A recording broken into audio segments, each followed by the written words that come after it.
This April meeting of Georgetown-Scott Campaign Zone Commission. For the record, Mr. Smith is absent. First order of business is approval of the March invoices. If everybody's had time to look them over, we need a motion to approve. Joe, I just had a question on one of them. There's two Columbia gas payments. Is they just the way the bills were sent, why we paid them? Okay. Just the way the bills came in. Okay. Separate months, I think February and March. Okay, I move that we accept the March invoices. Motion by Ms. Holland, I'll second that. second by Mr. Shirley. All those in favor? Motion approved. Next on the agenda is approval of the March 12, 2015 minutes. Everybody's had time to look them over. There's a motion to approve. I'll make a motion to approve them. Second. Motion by Ms. Mizell, second Mr. Wiseman. All those in favor? Aye. Approval of the April agenda. Is this where we need to switch to D and C or? Yes, if you're willing. Okay, we had a request to switch D with C, put D ahead of C. There's no objections, we'll do that. I make a motion to approve the April. And also, we had one other thing on there. Traditions 2 Apartments name has been changed to Heritage Apartments at Villages of Falls Creek. What was that again? Heritage Apartments at Villages of Falls Creek.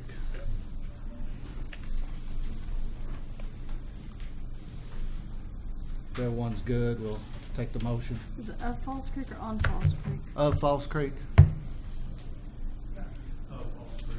Of Falls Creek. I make a motion to approve the April agenda with switching C and D and changing the name of Traditions 2 Apartments to Heritage Apartments of Falls Creek. Okay. Need a second? Second. Second by Mr. Moran. Motion by Ms. Mizell. All those in favor? Those opposed? Motion approved. Items for postponement and withdrawal. We have the one item, the Cox Smith zone change. We also have the Dollar General store. And the Dollar General store, which will be a special meeting next week. We need a motion on that. Need a motion. We need a motion on that one, Charlie. I think. For the postpone. Special meeting? Why don't we? I think the chair can do that, but Yeah, why don't we let's just go ahead and have a motion? That way there's no question. Yeah, let's get a motion on that, please. For the postponement withdrawals. I'll make a motion to approve the one postponement, one withdrawal, with the special meeting being held on April 16th. Motion by Mr. Shirley. Second by Ms. Holland. All those in favor? Aye. Consent agenda. Nothing's eligible for consent tonight. That's right. Nothing on the consent agenda. So we'll move right into our first order of the old business, the Thoroughbred Acres, Unit C6. Mr. Chair, I need to recuse myself on this application since I'm on the board at Clearford Bank, and I just don't want it to seem like I'm biased toward them. Okay. Ms. Holland's going to recuse herself from this application. Do you want to announce the Dollar General again, just to? The Dollar General store postponed, and there will be a special meeting on April the 16th right here at this courthouse again. So if anybody's here for the Dollar General store. Postpone until next week. I don't know why.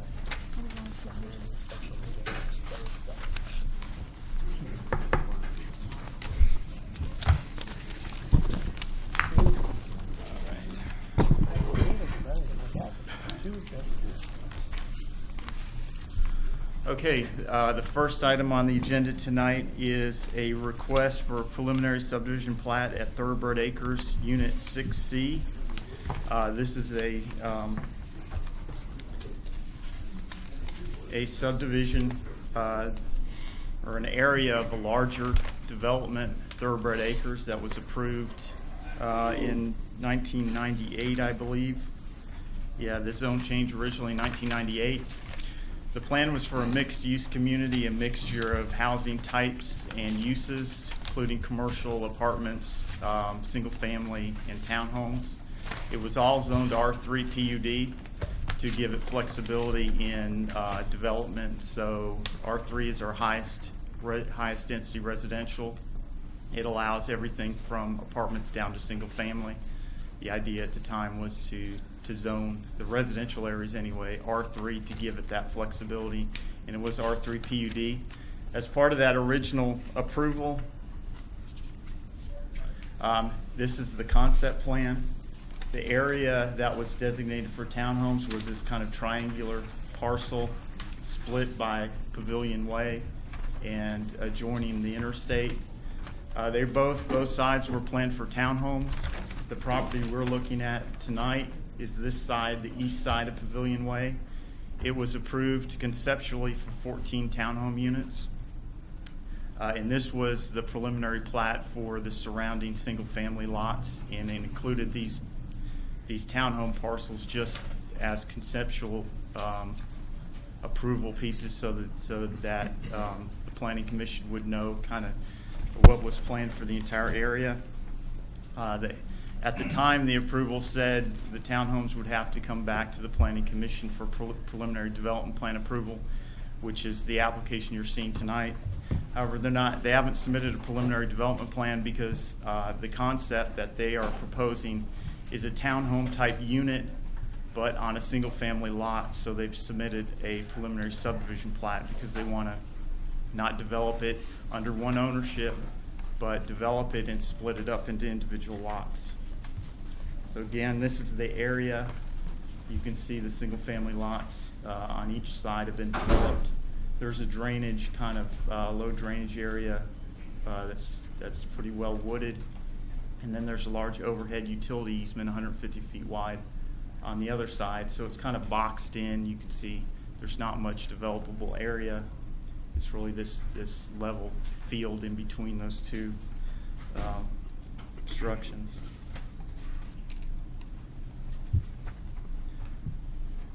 Get to the submittal. Here's just a view of Pavilion Way, looking in both directions. It is north of the pavilion, and you can see this is a pavilion recreational area. There are sidewalks along Pavilion Way that abut the site, so there will be access, pedestrian access to the site. This is another view with the tree-lined area. Here's the 150-foot utility easement. It includes a smaller 30-foot utility easement within the 150-foot larger easement for these electric lines serving the houses. This is a this is a kind of a regional electric line in the larger easement. There is this tree preservation area with the drainage, which drains the area. This tree preservation area was shown on the previously approved plan, and it has been included in the plan you're reviewing tonight. Here's the plan before you tonight. It includes 14 units that will be on individual lots. They are proposed to be two-story townhome type units, but set on single-family lots. When I say townhome type, the really narrow, 19 feet wide homes that are marketed towards kind of the townhome market, the market of that would typically be sought with the townhome development, but they've chosen to try and split them off into individual lots. There is going to be a shared maintenance agreement for the private street here, for the common areas at the entrance and around on the outside, the undevelopable area. As I said, this parcel was already approved conceptually for townhomes, so this townhome type unit's not out of character. and it does kind of fit into the overall plan for Thoroughbred Acres to provide a mixture of housing types to target different incomes and different residential buyers. We do have a few concerns, and we have worked through most of the concerns. This was on the agenda last month. It was postponed a month so they could address some of our concerns. Some of those were the parking. Since it is a private street, no on-street parking is allowed. So they need to provide enough off-street parking, so parking on the lot serving the individual units, so that there won't be a problem with parking in the street, blocking the roadway. And we've asked for them to increase the number of parking spaces provided from 2, which was the original 2 per unit, which is the original submittal, to 2.5. And they have shown those parking spaces, the overflow in this rear small lot in the rear, and the remainder on the individual lots. And each unit will have a 1-car garage and then a parking pad either in the front of the unit or to the side of the unit. The original submittal didn't show any sidewalks. It was their contention that because it's a small, only 14-unit development, it didn't really need sidewalks. People could walk in the streets, but they did agree to provide sidewalks.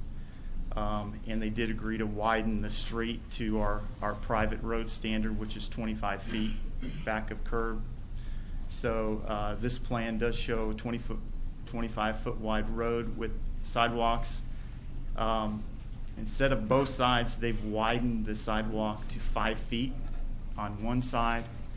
They were unable to provide it on the other side because of the utility easement. It would push the units into the utility easement if they tried to fit the sidewalk on this side of the street. Although the majority of our concerns were addressed, we still are somewhat concerned about the parking in the front of the units. And our main concern, and this came up at workshop, is with the tree preservation area. They do show the tree preservation area carried over from previous approvals. But in going out to the site and kind of measuring the distance to the edge of the existing tree-lined area, it doesn't seem to line up completely. And it looks like these 3 units may take out some mature trees. And you can kind of see how this tree-lined area kind of comes, juts back in, and this is the area of those 3 lots. So that is still a concern. I don't really have a solution for that other than to either just add a condition saying that no mature trees, that they can maybe clear the underbrush, but no mature trees shall be cut down or removed. The healthy trees shall be cut down with this development and shall be protected during construction and within the tree preservation area on the final plat. Or if you didn't think it was that big of a concern, they could just provide a plan along with the construction drawing showing which trees will be removed and tree protection plan of the areas that will be preserved. I've kind of done a little analysis because looking at it, the provided drawing shows the tree preservation area here, but on the original drawing, it's a little bit. I can go back quickly. Here's the original approved concept plan. It shows it pretty much uniform in width, about 150 foot wide.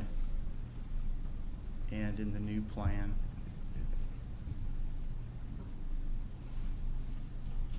it kind of juts in here. It doesn't stay uniform through these 3.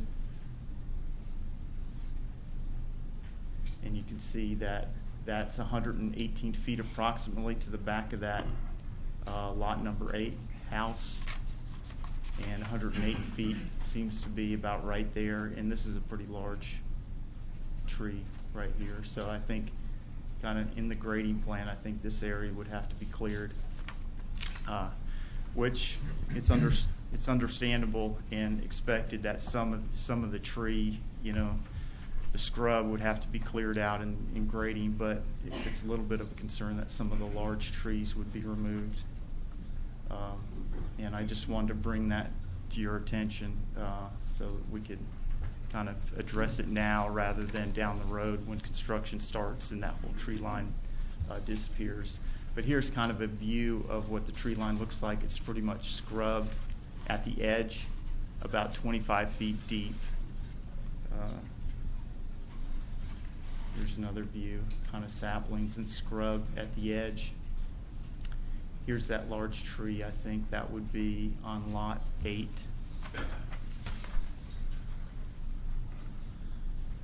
So we are recommending approval because this area was previously approved for townhome development, and these are essentially townhomes. And further, if you were going to develop this under one ownership, none of these variances would be required. It would meet all our requirements for townhome development. But because of the need or desire to split it off into individual lots, all these variances are necessary.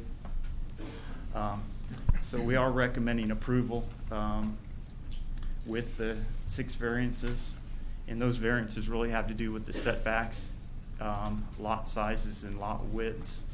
Overall, the lot sizes and widths vary quite a bit because they're dividing up most of the parcel into individual lots. Some of the large lots are pretty large, but to get a uniform variance, you just call out the smallest width lot with the variance. So we are recommending approval with the 6 variances. All applicable conditions of the previous approval, and the following just standard conditions. The 2 I would point out is that we're asking that a minimum of 20 feet of paved area for the parking pad be provided behind the sidewalk on all the lots, and that's condition number 2, and that a homeowners association be required for maintenance of all common areas and for the private street and any shared infrastructure.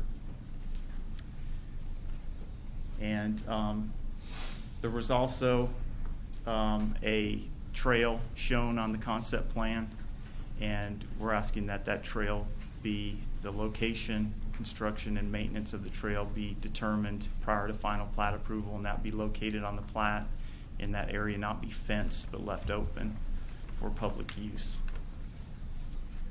I guess the only other condition that's different is the tree protection area, and that tree protection area was put in place on the original concept plan to protect this mature growth of trees along this drainage easement.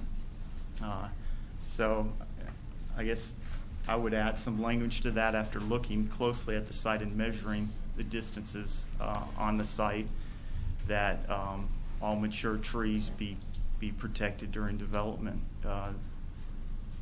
And I don't know if we want to set, we may want to word that to say that some undergrowth and scrub can be removed up to a certain distance. But I'm not really sure exactly how to word that. We can maybe have the applicant respond to that and figure out the best way to word that condition. That's all I had. Does anyone have questions for Joe? I do. Sure. Well, the first idea I would have, Joe, in relation to the tree preservation, I fully realize this is a little bit different because these townhomes are singular and for sale, correct? Right. And we normally don't come up with a landscaping plan with a small area such as this. But do you think and they are asking for quite a few variances. There's going to be some puts and takes here anyways. Do you not think that Matt could come up with a reasonable landscaping plan for them, and then at least it would be somewhat of a trade-off? If they do take out some trees, they will be replaced along the front? Yeah, I think that's reasonable. Either have them submit a landscape plan with the tree Yeah. protection buffer shown at the next month's meeting, or along with construction plan submittal for staff review. One other thing, we normally do not require sidewalks on private streets anyways, right? We do on private streets of urban density. Oh, okay, Mhm. all right. The only other question I would have and concern, and I'm sure this will come about with the final plat, is one way in, one way out. Surely the fire department will be okay with their turnaround down at the end where their overflow parking will be? Yeah. Yeah, they reviewed the plan. They were okay with the turnaround. Okay. If I can. And with the hydrant location. I'm not sure exactly where the development plan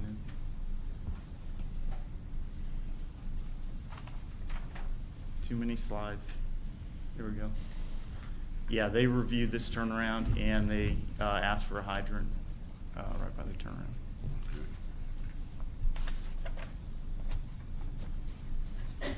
Mr. Wiseman?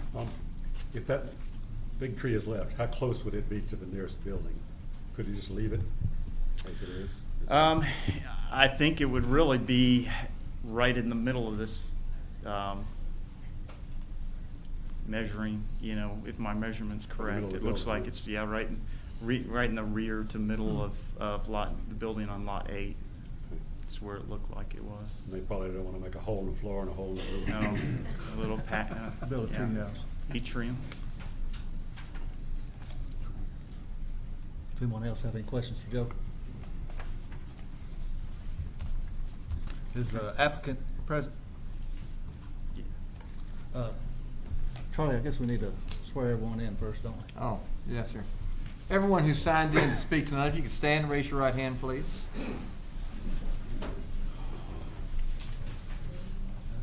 Do you swear or affirm the statement you're about to make to be the truth to the best of your information and belief? Thank you.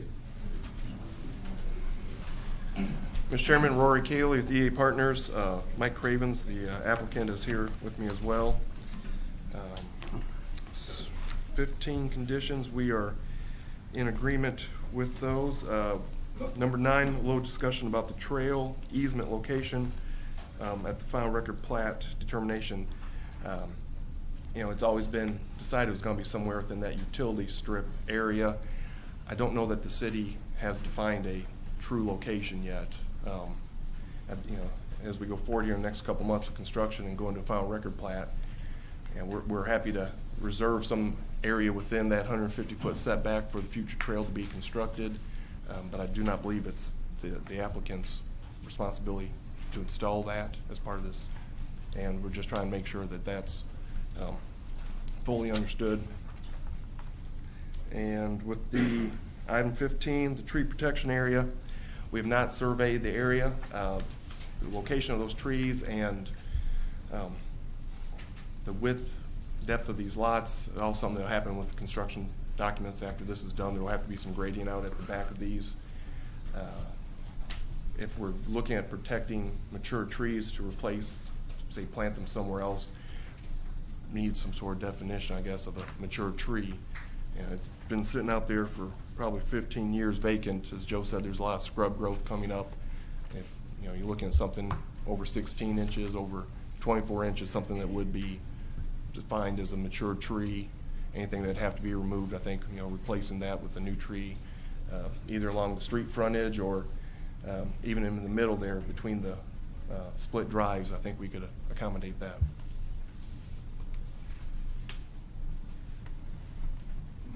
My suggestion would be we have a kind of flip in our landscape ordinance, but we have an allowance if you preserve a tree that you don't have to put in a certain number of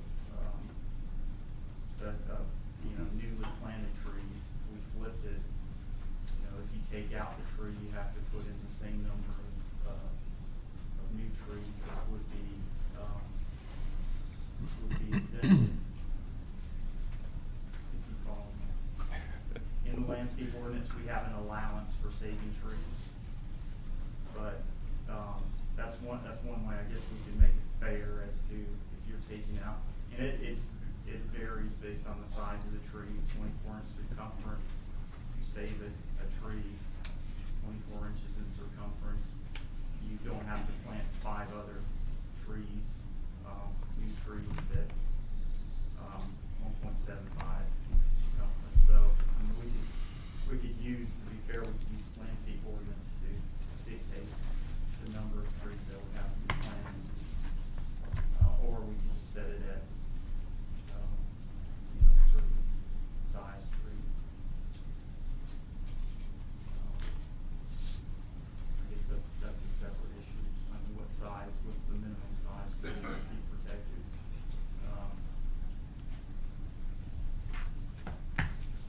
I think the integrity of the tree protection area is going to hold true. Joe had it measured at over 100 feet from the property line to the structure, so even with a little bit of grading behind that residence, you're still going to have 90 feet of solid tree mass between these new homes and the single-family lots that are in existence. Yeah, there's really 2 rows of trees. I mean, 2 established rows of trees, one on each side of the drainage, natural drainage area. So, I mean, you still will have a row of trees backing up to those lots. Even if you took out much of the tree line on the other side, you still have a screen. But I think the concept plan showed that whole tree area was to be protected, so we need to figure out a way to either protect it all or provide. At least put back some trees to, Yeah. Well, didn't the concept plan also show trees within that tree line, though? Or back then it was townhouses? I thought there Yeah, was, a little bit. I mean, back when you're doing a concept plan for the whole entire property, you had to sort of make some guesses at what you'd get to later. And the site that we're looking at, there's some, that existing swale plus the overhead easements of 150 feet have really limited what we can put in here. I think being able to keep it with that 14 units and just cleaning a little bit of the edge line back to accommodate these, it should be, acceptable to everyone. And subsequently, I know that there was discussion early on that some of the stuff needed to be trimmed back just because it was growing into the sidewalk area. So, I mean, that tree area has grown quite a bit while it's been sitting fallow.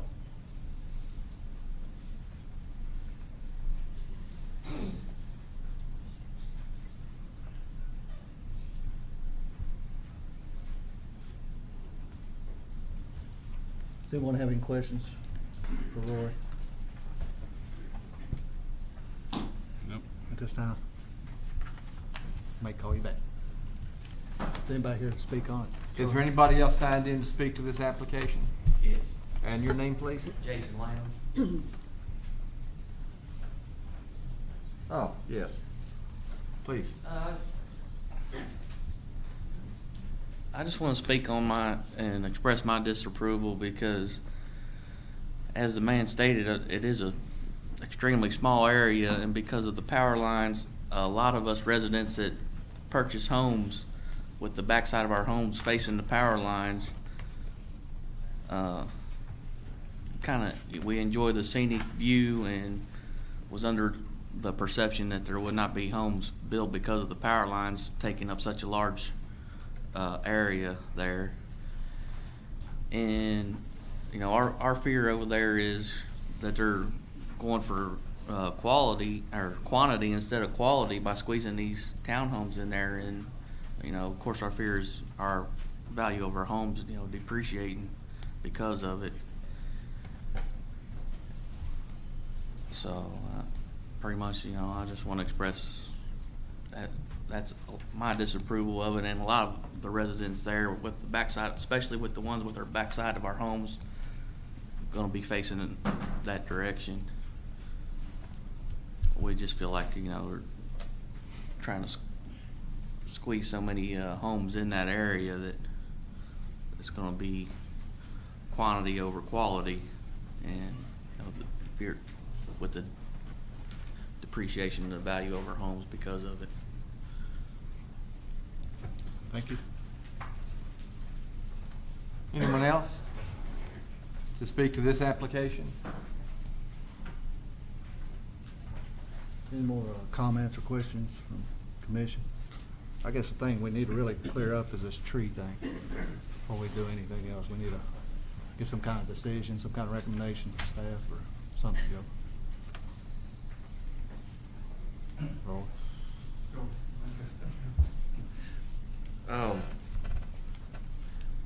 Yeah, through the construction documents is when we'll get in there and figure out where the grading lines have to be. Silt fence will go up at that point to protect runoff. Seems like that would be the time, we could meet with staff and decide what, if where that silt line is going to be, if there is a significant tree, what the replacement of it is. I guess if you guys are fine to talk to staff, we can leave it up to the construction process, or if we have a problem, we can come back and ask you to make the decision at the end. Mr. Chairman, the proposed conditions of approval now, it says tree protection area to be maintained during construction and appear on the final plat. And I believe I heard you say, Rory, you hadn't surveyed and all yet. You really don't know where all these items are going to be. Correct. It seems like when they come in with their construction plans, they're going to have to show all this. Staff is going to look at it and say, yeah, they've maintained it. Or staff's going to say, well, no, you haven't maintained it. And if it can't be worked out, then they can bring it back here, or they can work it out there. But this, I think, covers it. Because if we try to cover it today, we're basically, maybe not exactly guessing, but we're trying to prefigure something, and the actual measurements and whatnot aren't going to be known yet. They've got to maintain it, period. So when they come in, if staff says, whoa, you haven't maintained it, well, then we've got a question that needs to be addressed at that point, and we'll have measurements, we'll have everything that's meaningful on the ground at that point. That would be my recommendation, is that when they come back in with that, staff would say yes or no, you've met it. Maintain existing tree line. Yep, and let staff look it over. Well, it actually says tree protection area shall be maintained. Yeah, which actually, I believe you said, Joe, is actually bigger on the original plan. I think that's the issue. The tree protection area that Rory's showing in his drawing doesn't match up with the actual. Well, and that's what I'm saying. The one that's actually been approved earlier is actually bigger perhaps than is shown.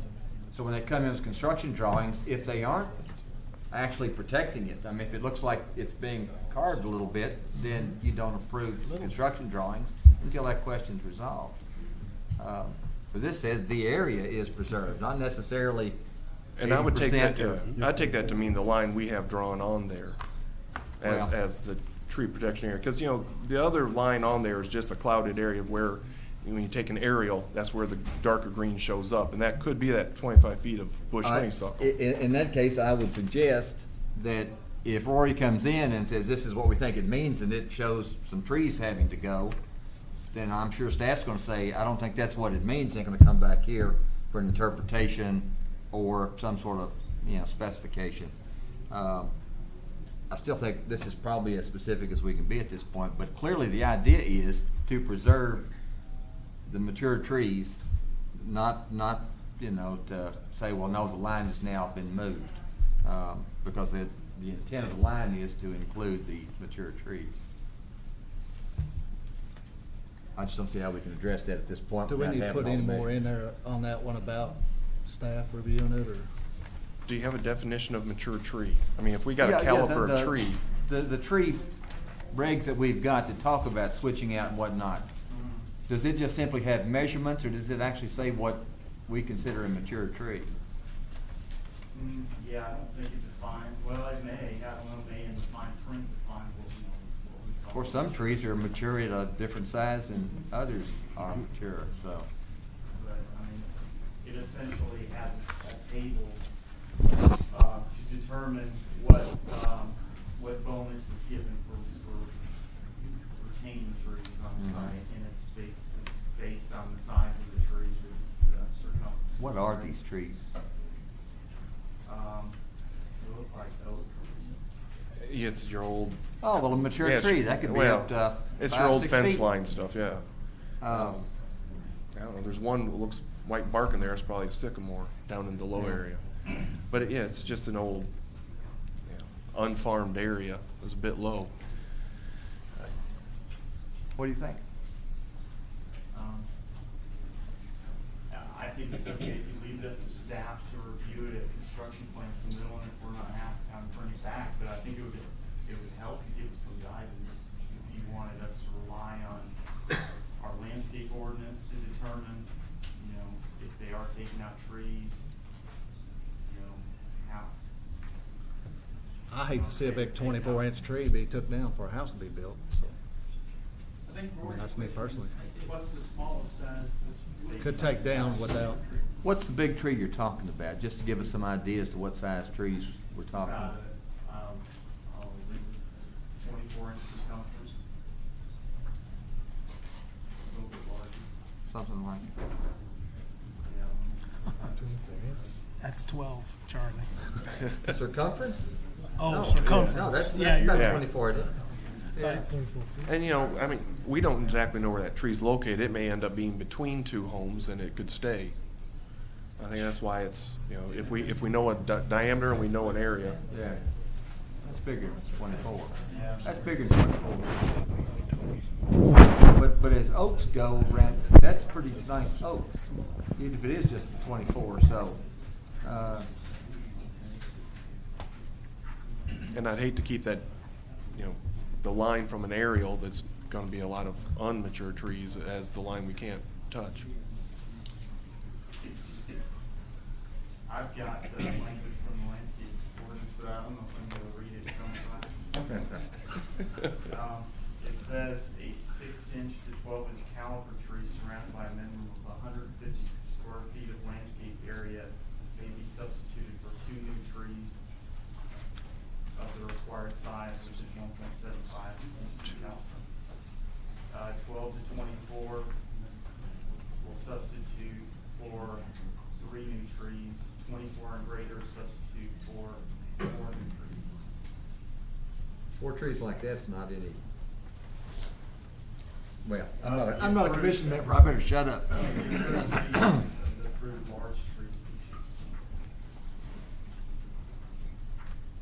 Would it be possible to add to the conditions, the trees of a circumference of greater than X, whatever that might be? I would think surely 24 inches. Will not be removed until it's either been, a plan has been approved by staff or brought back here, for review.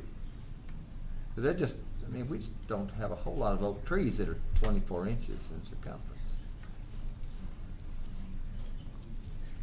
At least that haven't been protected or. Well, this is a pretty unusual situation too.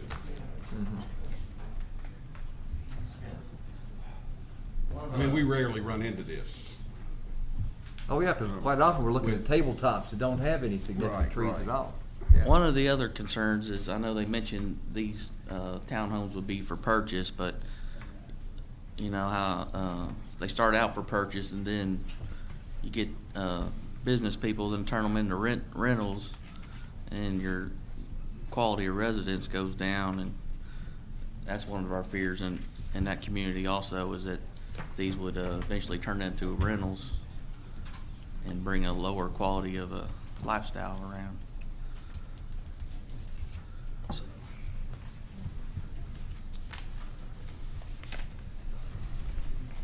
any suggestions?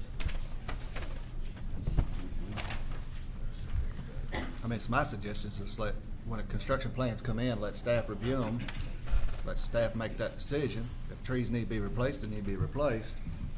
And then if staff and the applicant can't agree, then they need to bring it back next month. Yeah. If we can't come to an agreement with the applicant, we bring it back.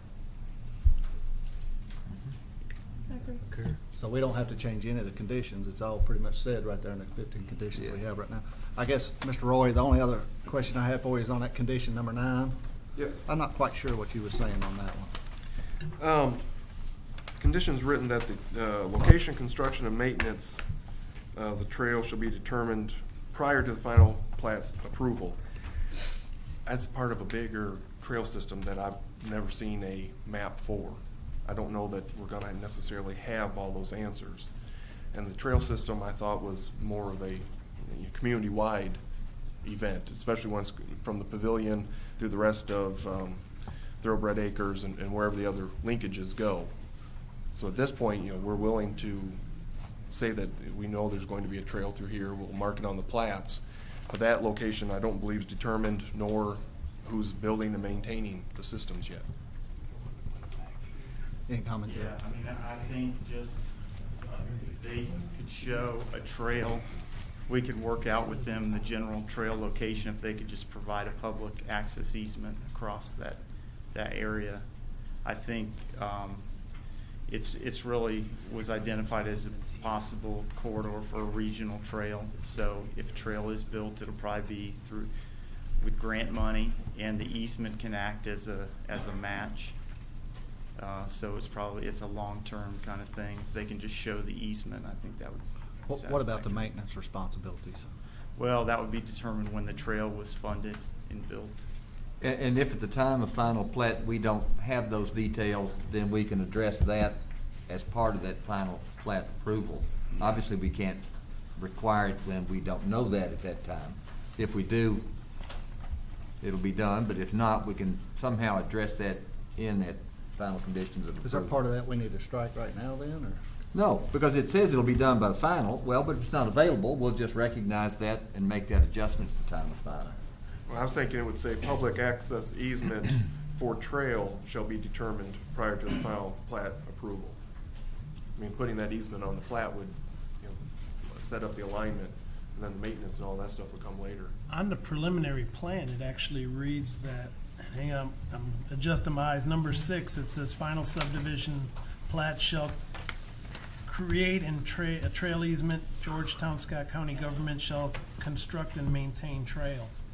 Yeah, I think that was the original idea. Is that the, okay. That's what it says. It's number 6. And that would be that public access easement.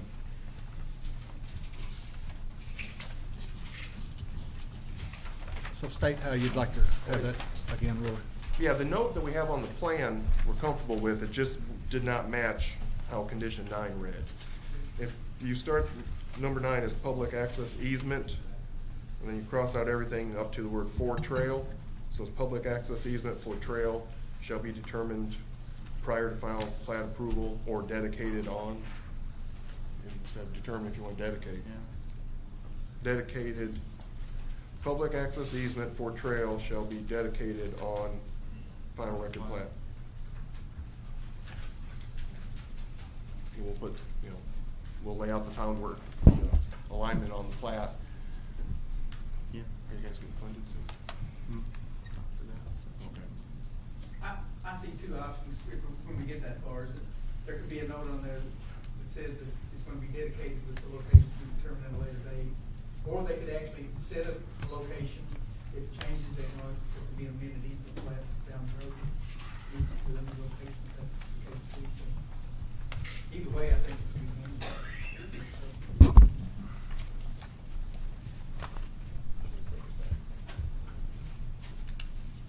And either of those will work fine with us. I'm kind of fine with what you stated, Roy, the public access easement for a trail be dedicated on the final plat. Is everybody good with that on number 9?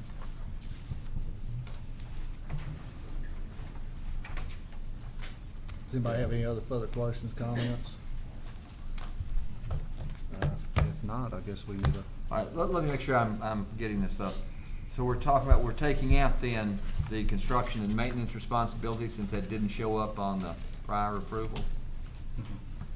So all this is gonna say is trail easement location shall be dedicated on the final plat. Is that what we're saying? Public access for trail easement dedicated on final plat. Yeah, I think it needs to be a public access easement more than just a trail easement.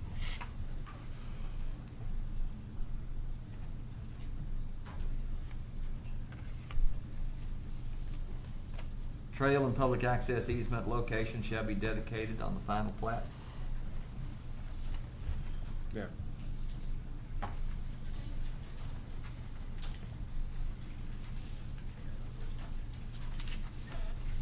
got another question for these guys, I guess. Is there any, or do you know the value of what these townhomes are, the range is gonna be in here? Or is there a way that they're not gonna be turned into rentals or purchase only, or?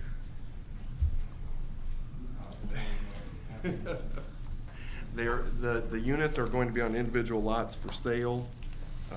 Standard answer is that people who rent are good folks as well. I mean, don't try to discriminate against one or the other. I guess as far as where you're living, what you're talking about, there's still a 150-foot setback, that is those power lines. And most of those yards had privacy fences up. I don't think that these townhouses, being this far removed, is going to greatly affect you. Well, as far as the value of it, I don't think that really has a bearing on this application at all, so. One thing, just to point out to the gentleman, this was already preliminarily approved. Right. So it's not that this is, the only difference in this and what was preliminarily approved is these aren't all butted together as the usual townhome configuration. They're gonna be setting apart like single-family dwellings.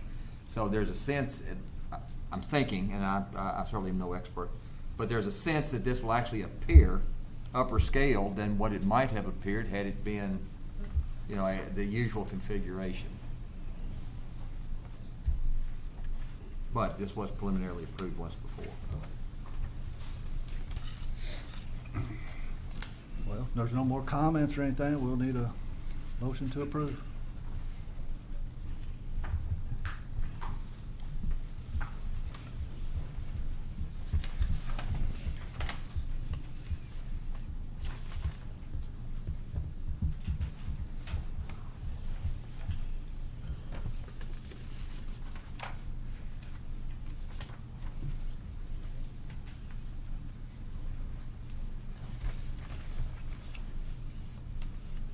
If there's not a motion, then this thing will automatically fail, so.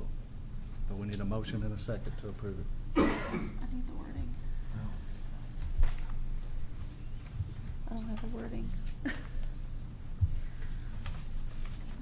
Okay, I motion to approve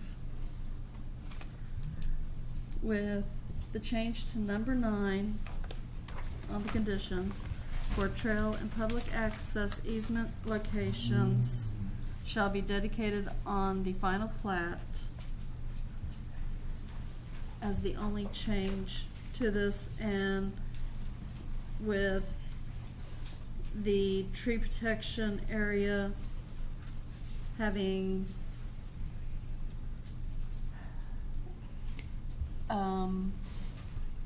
The language said the same, but that will be, approved. compliance with that will be approved by them or brought back here. The language being the same on number 15 with approval by the staff. If not approved by the staff, be brought back to us next month. Everybody got that? So we have a motion by Ms. Mizell. We'll need a second. A second by Mr. Moran. All those in favor? Mr. Jones? Yes. You, there's a number of variances too, you may need to. Oh, okay. That's right, because they're separated. All these variances. Hey, Charlie, I was gonna ask you, do we need to do all these variances? Yeah, I don't really Separate. think so, as long as it's clear, but that may be the clearer way of doing it, but no, I think you can do it Because there all is 6 at once. variances on this, and do we need to do those first? It seemed like to me, it actually makes more sense to me, approve the plan including The 6 the variances. 6 variances shown on the conditions of approval, which we will have signatures on in just a few moments. Okay, so Ms. Mizell, your motion is to state that we approve on the 15 conditions with the changes to number 9 and number 15, Right. plus the 6 variances. Correct. And your second will have to be the same way. Okay, so we got that straight. So now we need a vote. We'll just do a roll call. Mr. Wiseman, No. Mr. Solsky, No. Mr. Moran, Yes. Mr. Shirley, No. Mr. Caldwell, No. Ms. Mizell. Yes. 4 noes, 2 yeses, so the motion fails.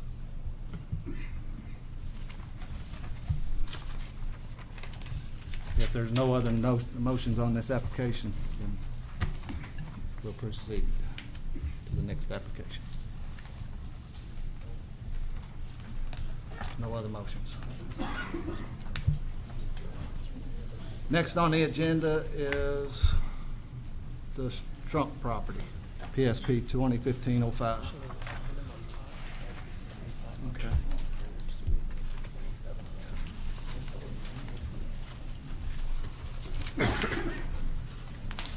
All right.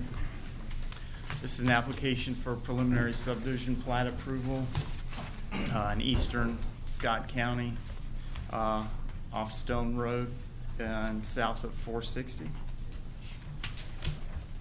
This is the site. There's an existing house and a gravel road serving the house and this farm road, a barn, and a couple other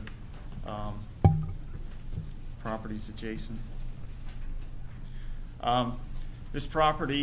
This farm was approved, had preliminary subdivision plat approval in 2003, and that was for a cluster subdivision of these 5 cluster lots, a preserved lot and 2 parent tracts that were to be accessed off this internal road to be dedicated to the public.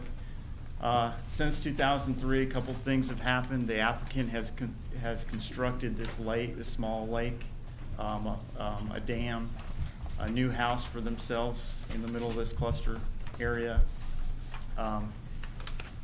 And beyond that, they put some gravel down in the area of this right of way, and then nothing else progressed in the development from that stage. Since 2003, a couple things have happened. We've passed a sunset clause. This is grandfathered from that since it was approved prior to that. We've passed a change to our road standard.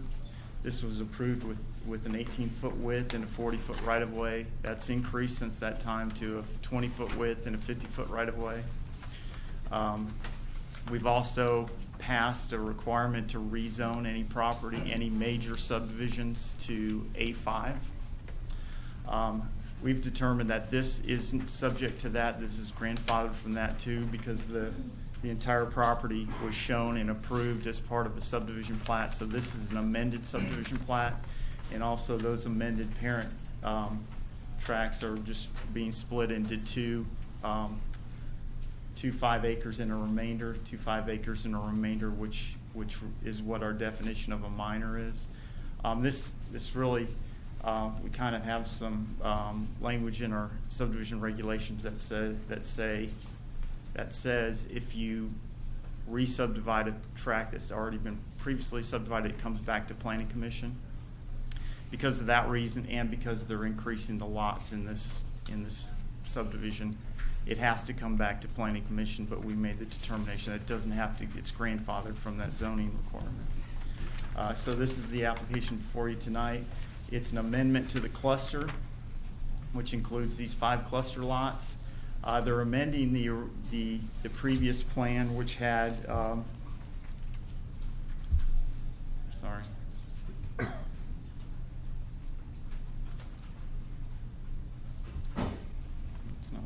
Go back one. The previous plan had the preserved tract in a larger tract than was necessary. So with this development, they are defining the actual preserved area that is needed for these 5 lots, along with it will have a dwelling credit. Other than that, there's a remainder that's over 10 acres here. that's behind the preserve track, and then there will be these lots around the lake. We do have a subdivision regulation requirement that no more than 3 tracks can be served by a private access easement driveway. So these 3 lots, this lot will be served off this future public road. 7, 8, and 9 will be off this easement. 10, 11, 12 will be off this easement. So they will be served by a private easement. So there's no new roads proposed. There's no lake being proposed. That lake is there already. They are showing it on its own track as a common area to be maintained by future property owners within the subdivision. The other small issue is we require undersized lots of record to be consolidated if there's one ownership, if there's one owner who owns the undersized lot and the adjoining property. So there is this former railroad right-of-way here that the property owner does still own that will have to be consolidated with Lot 8. So we are recommending approval of the subdivision with the following conditions. Approval of the Scott County Fire Department and Health Department of the septic systems on the proposed lots. The notes required on a cluster lot be shown on the final plat. Go ahead, Matt. An entrance permit for future work. They didn't. They may have to widen the road because it's now the gravels in the original proposal was for an 18-foot wide road. They may have to widen it at the entrance. If so, they have to get renew their permit, entrance permit. All lots should have internal access only. Homeowners agreements required for all common areas. And then the rest of the application, the conditions are standard subdivision requirements. And that's all I have. Where is it about the road width, Joe? The road width? Yeah. It was originally approved at 18 feet wide, of 18 foot of pavement and a 40-foot right-of-way. Our current standard is 20 feet of pavement and a 50-foot right-of-way. Brent did go look at the site this week, and it looks like they'll be able to meet that standard without having to redesign the subdivision at all. Anybody have any questions for Joe? No, that was my only concern, because we've had that in the past. As long as that can be worked out. Is the applicant present? Do you have anything you want to say, Mr. Strong?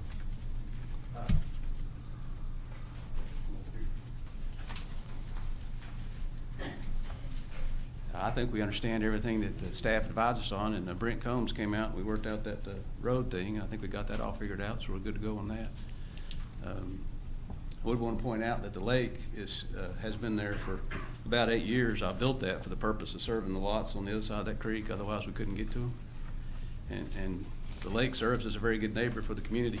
That rain we had Friday night, the lake level went up 4 feet high over an area of 3 acres. That saved 15 million gallons from being dumped down into Boyd Run Creek over a period of a couple hours.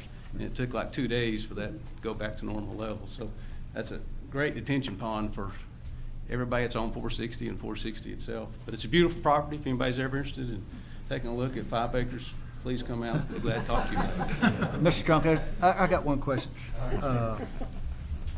Lots 6 and 7, Yeah. you can see where the floodplain goes through them. Yeah. And 8 also. Is there going to be enough buildable area in there to put a house without being in the floodplain? Yeah, the bank on the upper side, which is north of the creek, is very flat, and at times it cannot flood up to 460. The bank on the south side, where the building zone is a pretty steep bank. And actually, the line on that drawing that shows where the flood zone is, if you look at it, it's crossing topo lines. Mm-hmm. And in a short distance, it goes up about 10 feet.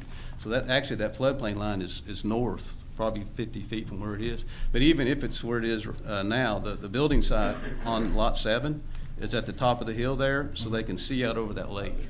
Okay. If you built the house back further north, you'd be rolling over the hill, and then from the house, you couldn't see the lake. Well, the whole purpose of that lot is to sit and see the lake, so there's plenty of space to build. Okay.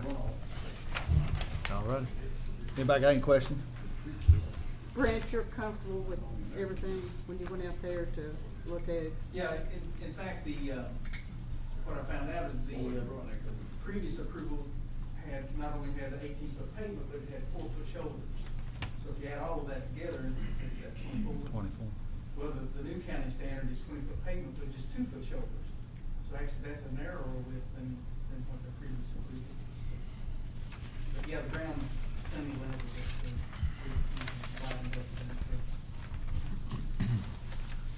Charlie, we have anybody here to speak on? Anybody else signed up to speak to this application? Jimmy Walker.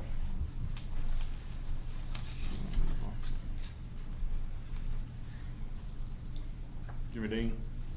And you signed up? Am I over? Oh, I'm sorry, there you are. Yes, sir, thank you. I own the property on 460, my whole property on 460. Me and Tim actually, a couple of months ago, traded part. He traded part of my property, and he gave me a backyard. My whole property is 460. My whole frontage is 460. So with that, what I was told, he was going to divide it up into a 35-acre tract, a 25-acre tract, and he was going to build another house on a 10-acre tract for his own personal use. That's what I was told. And he said he was going to put a road in. Well,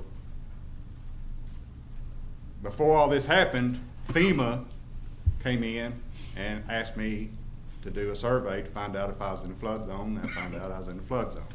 My house payment went up $160 a month for that.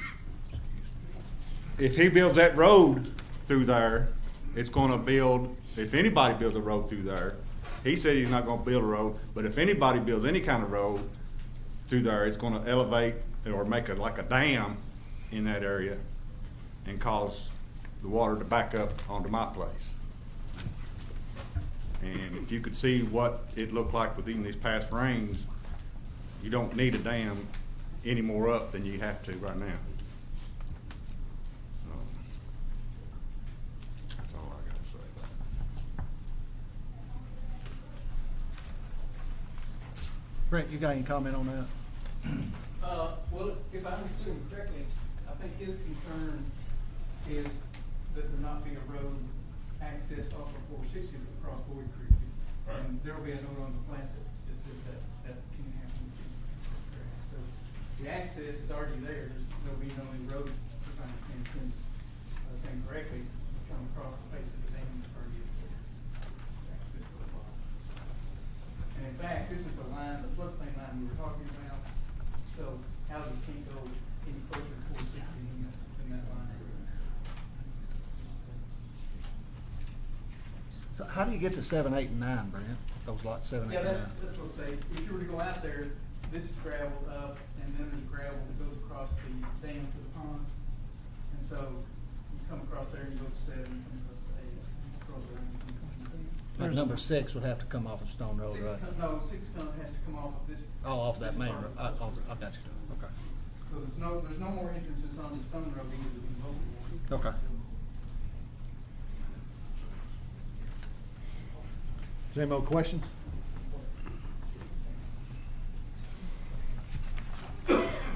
Anybody, nobody else, Charlie, on this? No one. There's no more questions, and we need a motion to approve. In a second. I'll make the motion that we approve the application for the Strunk property. I'll Motion- second. Motion by Ms. Subject to Collins, the conditions of approval? Yeah, subject to the conditions of approval, the 14 conditions.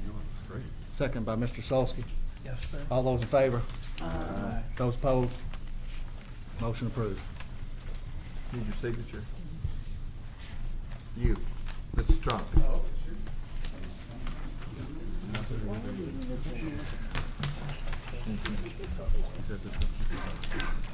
We're gonna take a little 5-minute break real quick, Joe. Okay? Yeah. Perfect.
Application is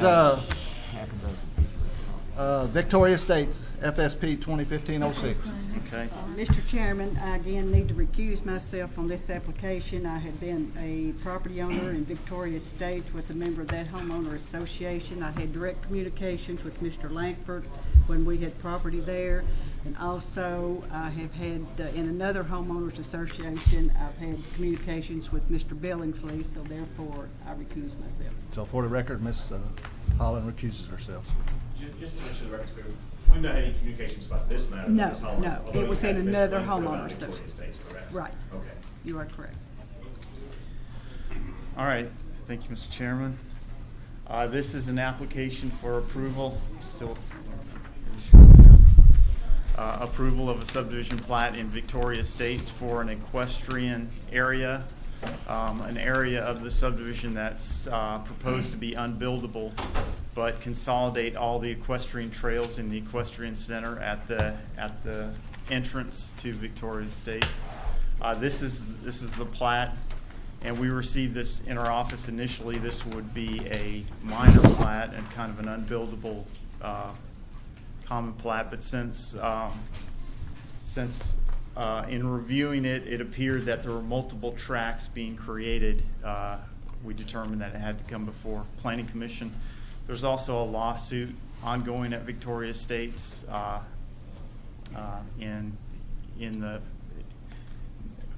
it would be required to come to Planning Commission anyway, but in interest of fairness and openness, that was another reason we wanted to bring it back. But typically something like this would be a minor if it wasn't for this separation of lot lines that create these parcels. As I said, this is the equestrian area at the entrance. It includes an equestrian trail and some structures. The plat itself says it will be unbuildable or it will be not used for residential purposes. There is a trailer on one of the parcels, but the remaining parcels are not proposed for future residential use. I wasn't sure if I was going to get into all the details, but I guess I might as well to introduce it. I think the applicants and the homeowners will have representation here that can kind of discuss the details. As far as we're concerned, it's a plat that typically in a typical subdivision we wouldn't have any major issues with. A couple things were raised. It was noted by the attorney for the homeowners association that our zoning map, our official zoning map, appeared to be wrong, so we went back and researched it. We were showing R1A as the zoning for just the residential lots. Looking back at the original zone change approval, it did appear that the whole of the 919 acres was zoned R1A. So we did change the zoning map. This is our official zoning map now based on that ordinance from the original zoning that appeared to show all 919 acres of Victoria Estates, including the front half, which doesn't have any lots on it currently, was zoned R1A at the time.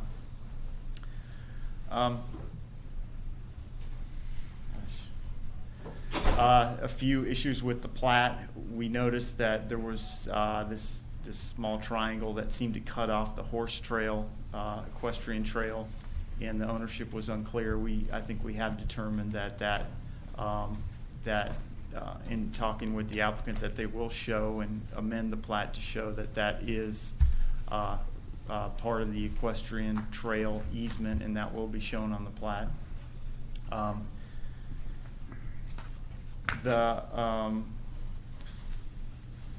And I guess that's the main discrepancy we saw in the plat. We did notice in discussing the plat earlier that there is another issue that needs to be addressed. Sorry, I'm jumping around. I'm trying to get to the plat itself.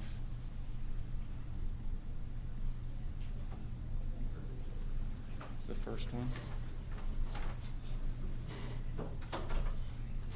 there's a delay in this. What's going on? There we go. Sorry. On the plat, it looks like there's an emergency truck entrance and school bus entrance here. That's to the right of the main entrance. It looks like that's being shown on one of the equestrian tracks. That will have to be amended as well to show that that's part of the entrance and not part of the equestrian track.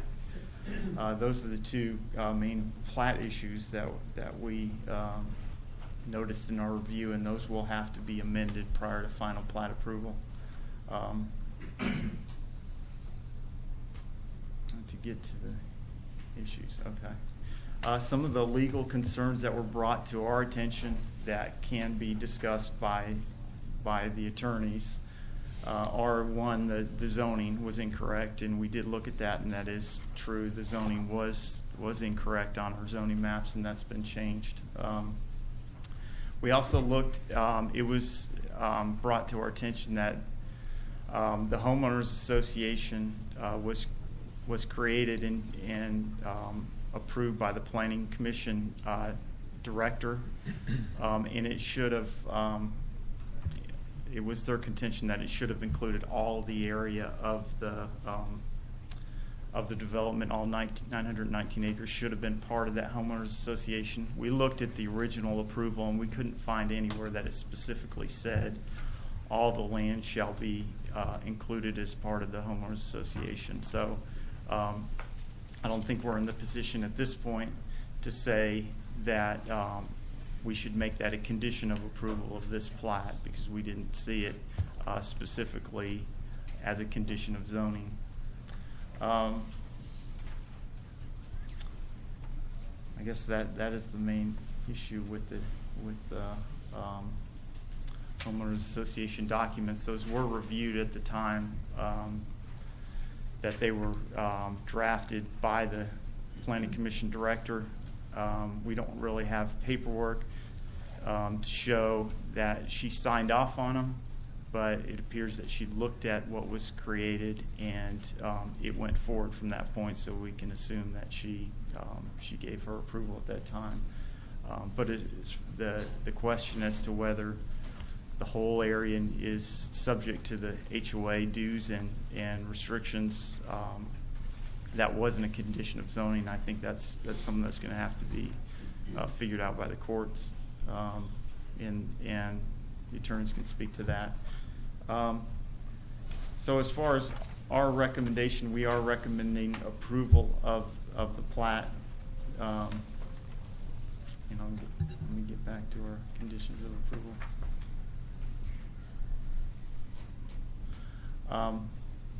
That the plat itself be reviewed by planning staff prior to recording, and that the changes to note the equestrian easement be made, and the entrance, the truck and school bus entrance, be shown off the equestrian lot. Those changes be made. We originally added these two conditions were in there. Were placed in the staff report. We kind of discussed this at workshop,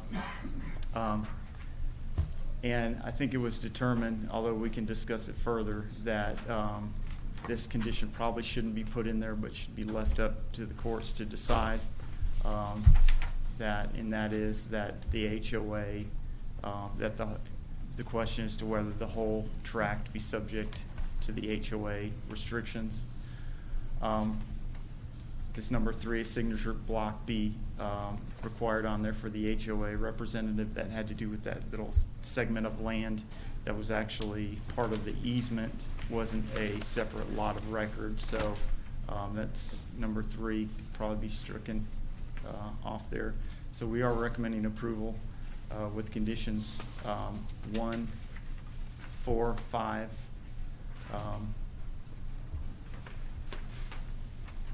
through 9. So strike 2 and 3. Yeah, strike 2 and 3.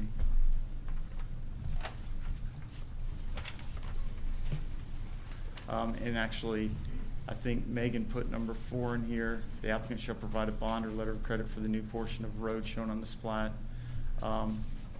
We don't require and that's one of the issues. We don't require bonding of private roads. There were bonds held at some point when this was initiated.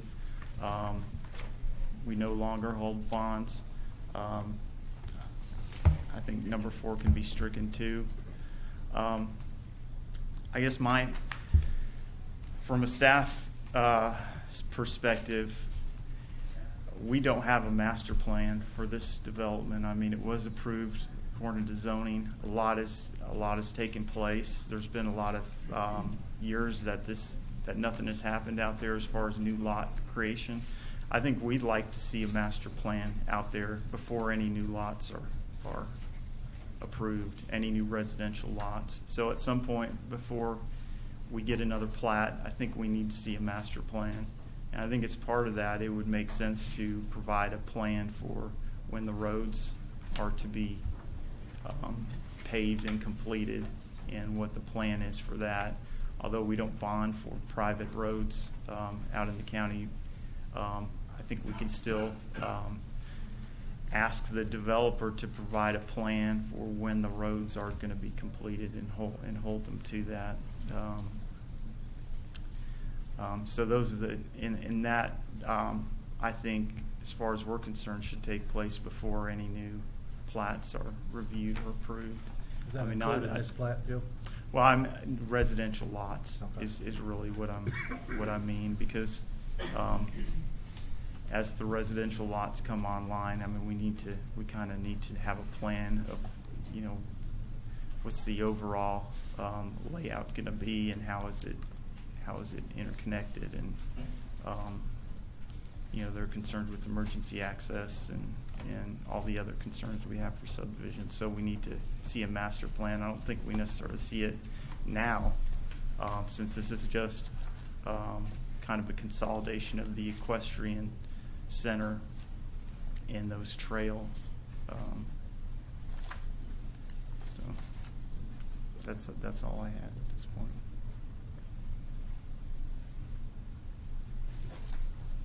Does anyone have any questions for Joe or staff?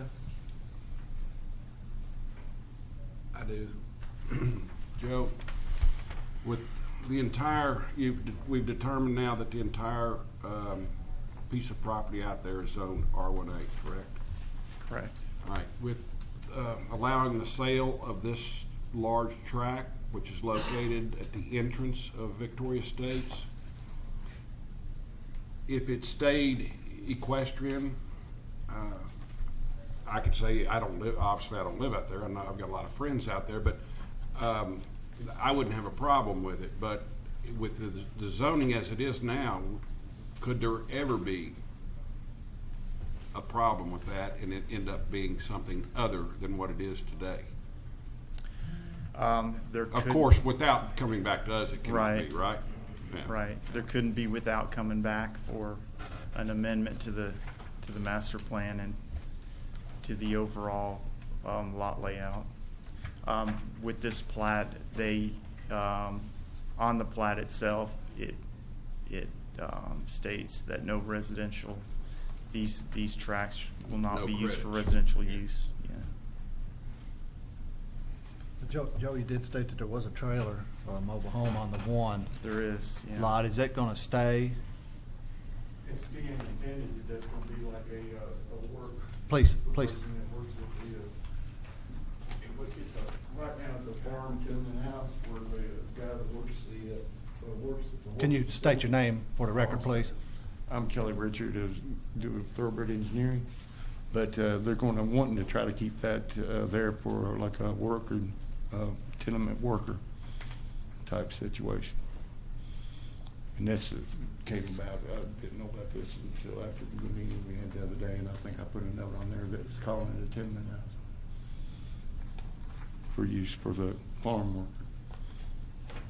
Seems like we're kind of contradicting ourselves there. We're saying no residential on these lots, but yeah, we're letting a mobile home stay. Yeah, that's true. It's existing, part of the existing use. So do we need to change some wording on that one little lot there, or Charlie, what do you think? Yeah, I guess it could be clarified to say, existing mobile home to stay.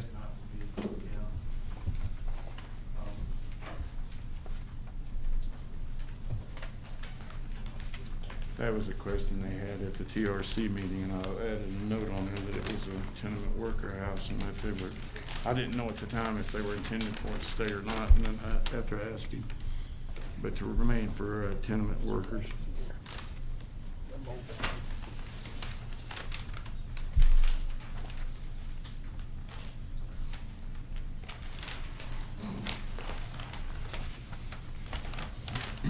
I don't really know the history of that, how that tenement house got there. It's been there as long as I can remember. I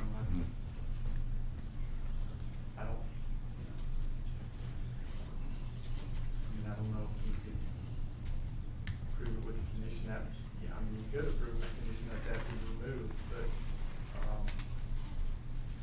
you know, I don't know how long it's been there, if it's grandfathered, there's some grandfathered,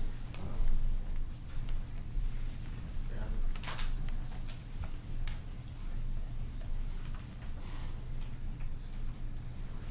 Any more questions for staff? Or the applicant? Are you the applicant? Well, the applicant is Jackie Bruce, but, yeah, I was representing him, but You that represent was, him. a question that came up at TRC, and then after talking with Jackie, he was, you know, that's been there for a long time, and he was intending for it to stay, so I guess it's based on what, y'all decide on that. Any discussion on that, on the mobile home? Think about it. We'll hear from the other people. Jackie's here. Is Jackie here? How long has that mobile home been here? As you walk up there, Jackie, raise your right hand. Yes, sir. Do you swear or affirm what you're about to say to be the truth, best of your information, believe? I do.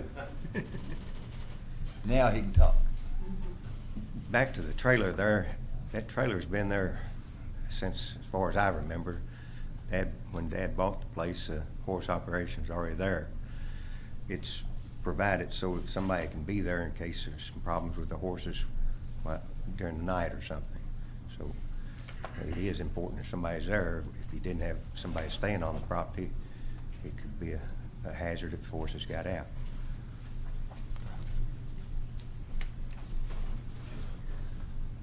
I guess if there's no more questions for the applicant, we'll move on to the list, Charlie. Anyone signed up to speak to this application? Or do you want to go to the applicant next or to? Well, the applicants, I guess they've already had their say, yeah. Just a few comments. Mr. Langford?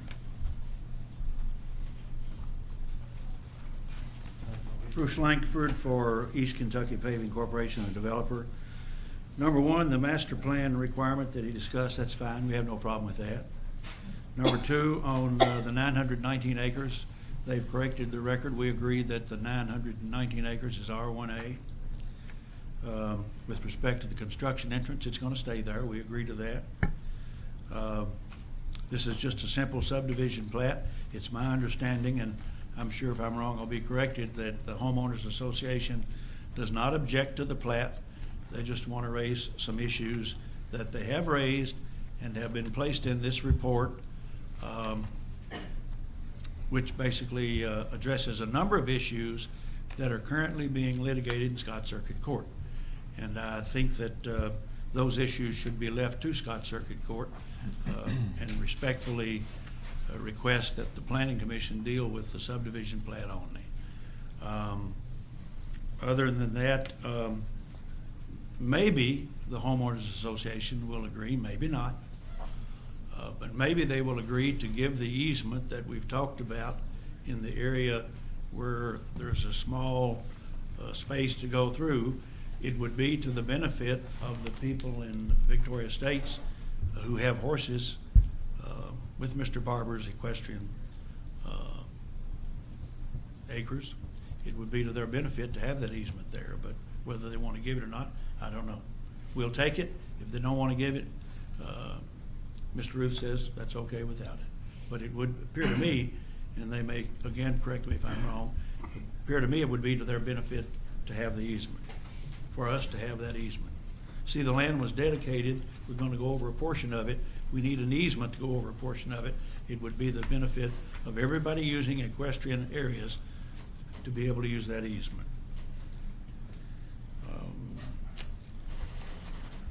There are a number of other statements that I could make, but they all go to the issues that are currently in litigation in Scott Circuit Court. And I choose at this point in time not to do that unless you ask me. And other than that, I do agree on behalf of Mr. Ruth that the conditions of approval, when you remove 2, 3, and 4, are okay. We also agree to that. Take any questions? Mr. Langford? No.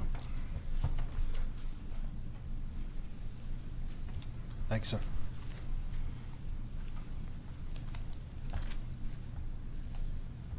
Perhaps Mr. Billings go next, and Yeah. Reserve the right to respond. Good evening, Commission members. My name is Nathan Billings. I haven't had the pleasure to be before you yet. One of the other attorneys in my firm was with you all on Monday at the staff meeting when I was out of town. I've been updated from him from that meeting. It sounds like it was somewhat eventful, but perhaps not as eventful as tonight may be. I appreciate Bruce's comments a few minutes ago, and frankly, in all candor, this is what we asked him to do starting in April of last year. Reach out to the association and talk about the future development of Victoria Estates. What I want to be very careful of tonight is to, one, I don't want to deal with any of the issues that the lawsuit may have exclusive jurisdiction over. That's not my intent.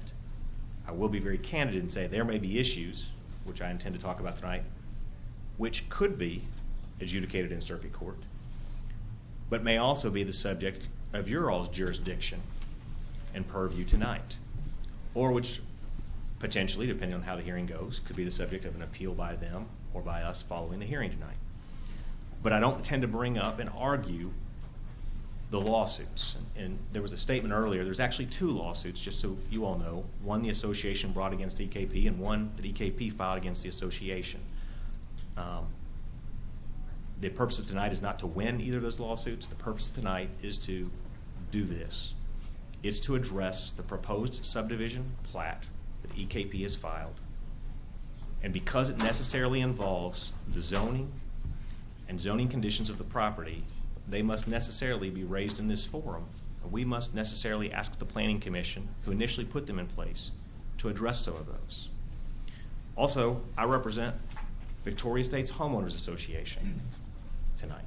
That means that there may be individuals who live in the association who love what I say and agree with 100%, or more likely the case, there will be individuals who disagree with a lot of what I have to say, and there may be individuals who are in the middle, who agree with some and disagree with some.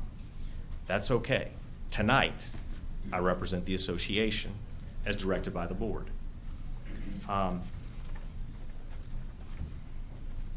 I also want to be careful that in the comments tonight, as you all have probably been to some before, I don't intend, at least on my part, to let this become a knockdown, drag-out homeowner association bickering fight. The intent tonight is to very, very simple. There's a proposed subdivision plat, and there's proposed conditions of approval, and there's our recommendations. That's what this is about. It's not about whether people like me or like the board or the board likes them or people like Mr. Ruth or people like Bruce Barber. All of that is completely irrelevant. So none of that tonight, I believe, has any place here. I assume that everyone has had a copy of the letter we sent to Megan Chan about 2 weeks ago in your staff reports. I understand from the hearing on Monday that there were some additional questions raised. And with that, Joe, here's just a summary. May I approach? Yes. Do you want to take one and pass it on, sir? And at the end, I know Mr. Langford will copy one. What I've tried to do is to, in a summary fashion, address what I believe are the Planning Commission or the staff's questions from the staff report, from what we heard from the developer, and what occurred at the meeting on Monday afternoon. With respect to some of this, they may have already been addressed. So specifically, we have the first question that I've sort of done in outline form is to say, we believe that the property is all R1A. And I am glad to hear Mr. Langford now agree with us that the entire 919 acres, actually, and technically I want to be specific, 5 acres in the front has actually come out and is now zoned B3 where the gas station is. Everyone keeps saying 919 acres. I'm going to keep saying it, and it's not because I'm trying to bring that back in. It's just everyone sort of talks about 919 acres. Does that make sense to everybody? So none of this is about the gas station 5-acre tract right now. Everyone knows it's been rezoned, but we still just refer to it as the entire tract. What is, I guess what Mr. Kane has relayed to you is different than what was in the staff report with respect to the history of the Homeowners Association. And more specifically, I guess, here is what I want to address is that R1A is a specific zoning for property. It has 2 and only 2 permissible uses. It has single-family residential. It has a planned urban development, PUDs. It is not clustered. It is not an A1, not a commercial. It is simply single-family residential or planned urban development. Candidly, the proposed subdivision plat, which seeks to remove 60 acres in 4 parcels, would place an equine use restriction on the plat, but it is intended to be used as commercial equine property. It is not going to remain agriculture in the sense of cattle farming, corn, soybeans, or typical horses.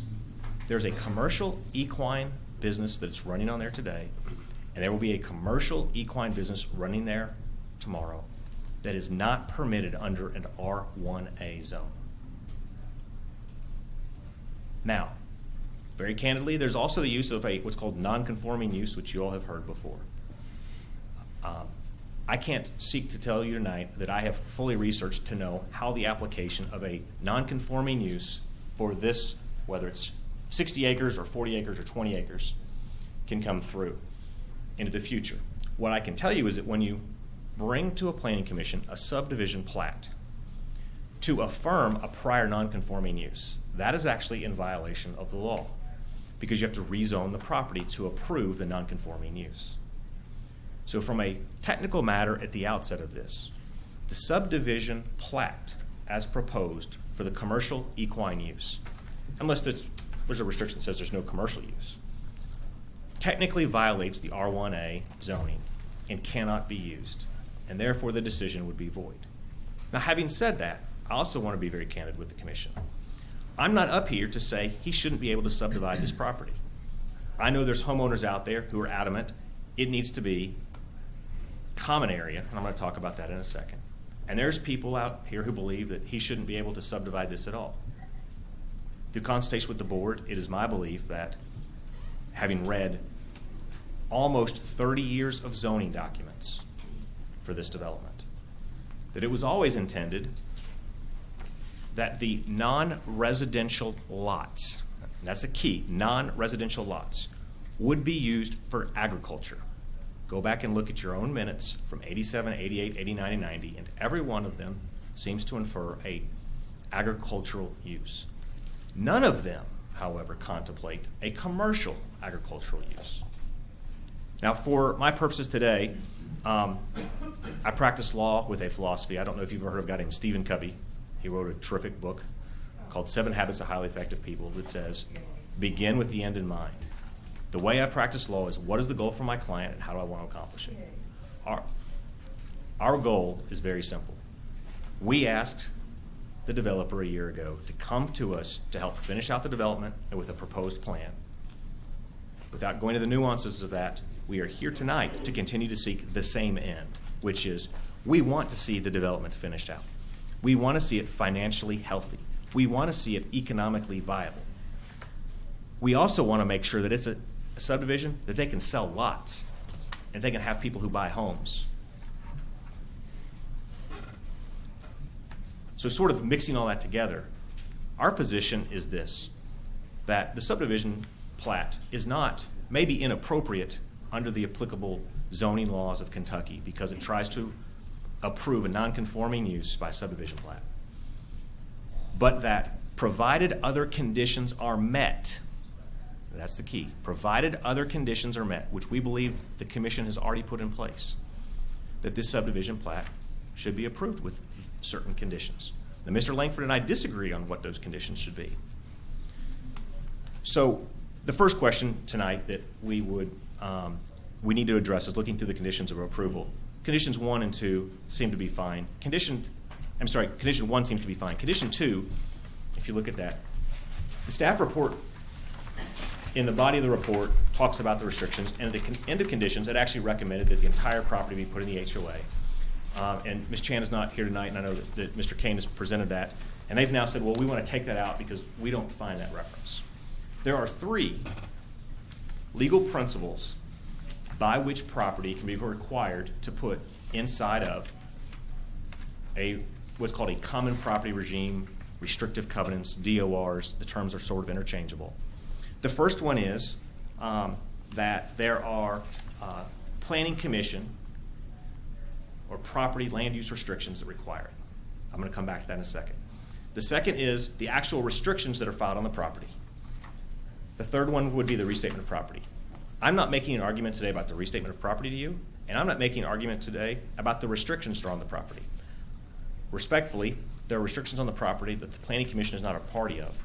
And I don't, not to be disrespectful, but I don't want to put in your all's lap something that's really not your job and you probably don't want to do, which is to read, interpret, and apply the restrictive covenants. Instead, what I think you have to do is actually look back through the history of the zoning file on this and read the documents and make a conclusion about what the documents mean. And specifically, and I've outlined this on the outline for you so it would be in more summary fashion, there are 6 documents at a minimum that reference, actually there's more than 6, there's about 12, but there's 6 specifically that have to do with whether the development or the project was supposed to be submitted into a regime. If you look at the bottom of page 1, section 3A in the first bullet point, these are the 1985 Comprehensive Plan Update. You'll see next to that there's a reference, Exhibit 5. That would be the reference to the letter that I sent to Ms. Kane so that you all could cross-reference documents if you should so choose. Second is the July 1988 Zoning Reclassification Agreement, which there's 2 documents referenced. The January 1989 Policy on Individual Sewer Treatment Plants, Conditions of Approval from 89, the March 90 Planning Commission Minutes, and the March 90 Amended Agreement for Rezoning Classification. All of those documents do something that I believe is very, very clear. Every one of them talks about this development was supposed to be a Mallard Point type development. Now, candidly, I asked staff for a copy of the 85 comp plan update. They didn't have it. I actually went to Dick Rowden, who actually did this application, and got his file and his zoning book, and he didn't have a copy of it. I don't know if you've been able to locate a copy of that. It's an old document. We actually went online to see if we could Google to find it, to buy an old copy of the comp plan, and we couldn't find it. So all I'm left with is a letter, it's actually prepared by Mr. Perkins, that actually details the requirements for the, quote, Mallard Point type subdivision. This is the defining characteristics, there's 2 of a Mallard Point subdivision. Number 1, there are single-family residential lots that, 2, have a focus on the rural or natural resources of the area. There's 2 focuses. Number 1, single-family residential, and second, a focus on rural or natural resources. If you look through the planning documents, there is not a statement that says, quote, the entire 919 acres has to be put into the restrictive covenants.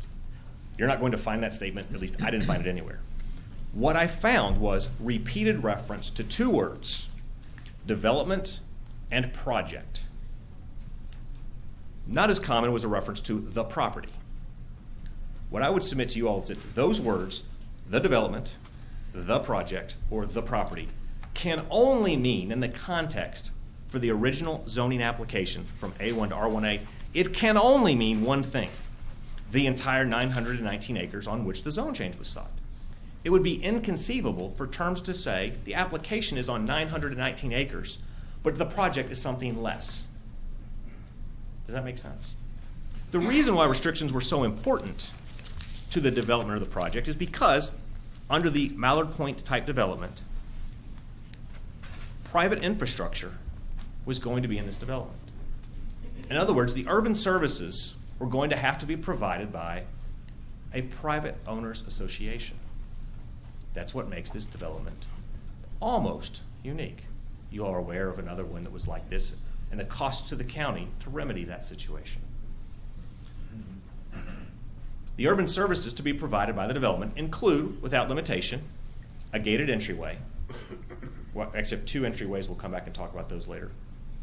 Private roads, we're going to talk about roads here in a second. Maintaining the right-of-way beside the roads. Private trails, a lake, a dam, common amenities like a pavilion at the dam. And also, the private sewer treatment and disposal treatment plant, because it didn't have sewer. And absent the private owners association, it wouldn't.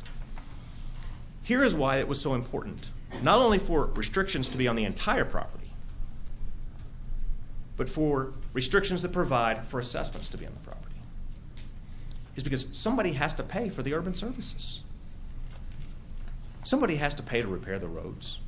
Somebody has to pay to repair the dam, to maintain the sewer system, to mow the grass, to make sure that owners paint the fence, to maintain the gate. What we know, I believe unequivocally, is that if you go back and look at the documents we've cited and those bullet points under 3A, there is only one conclusion that can be reached, and that is, although there is not a statement that says, quote, the 919 acres must be put inside of the regime, end quote. If you look through those documents, I don't know how you can conclude anything other than the Planning Commission in the late 80s, when they rezoned this property from A1 to R1A, was requiring the entire property to be put into a set of restrictive covenants. That's the only conclusion. In other words, the terms development and project and property that the Planning Commission used would be meaningless because they're not defined. They would be ambiguous and no one would know what they meant. So enough about whether restrictions are required. I think it's very clear that the Planning Commission's documents show that. I would say this, that ironically, I've not had anyone come to me, and I mean, this is not a new dispute. I mean, I've been involved in it for over a year now. No one's ever come to me and said, no, the development meant something less than 900 acres. No one's ever argued the project meant something less than 919 acres. No one's ever said the property meant something less than 919 acres. In fact, one of the documents I showed you actually attaches a copy of the deed description to the same zoning classification agreement, which clearly implicates it's the entire 919 acres. I've beaten that horse enough. The answer to that question is yes. The restrictions are supposed to be on the entire property. Second,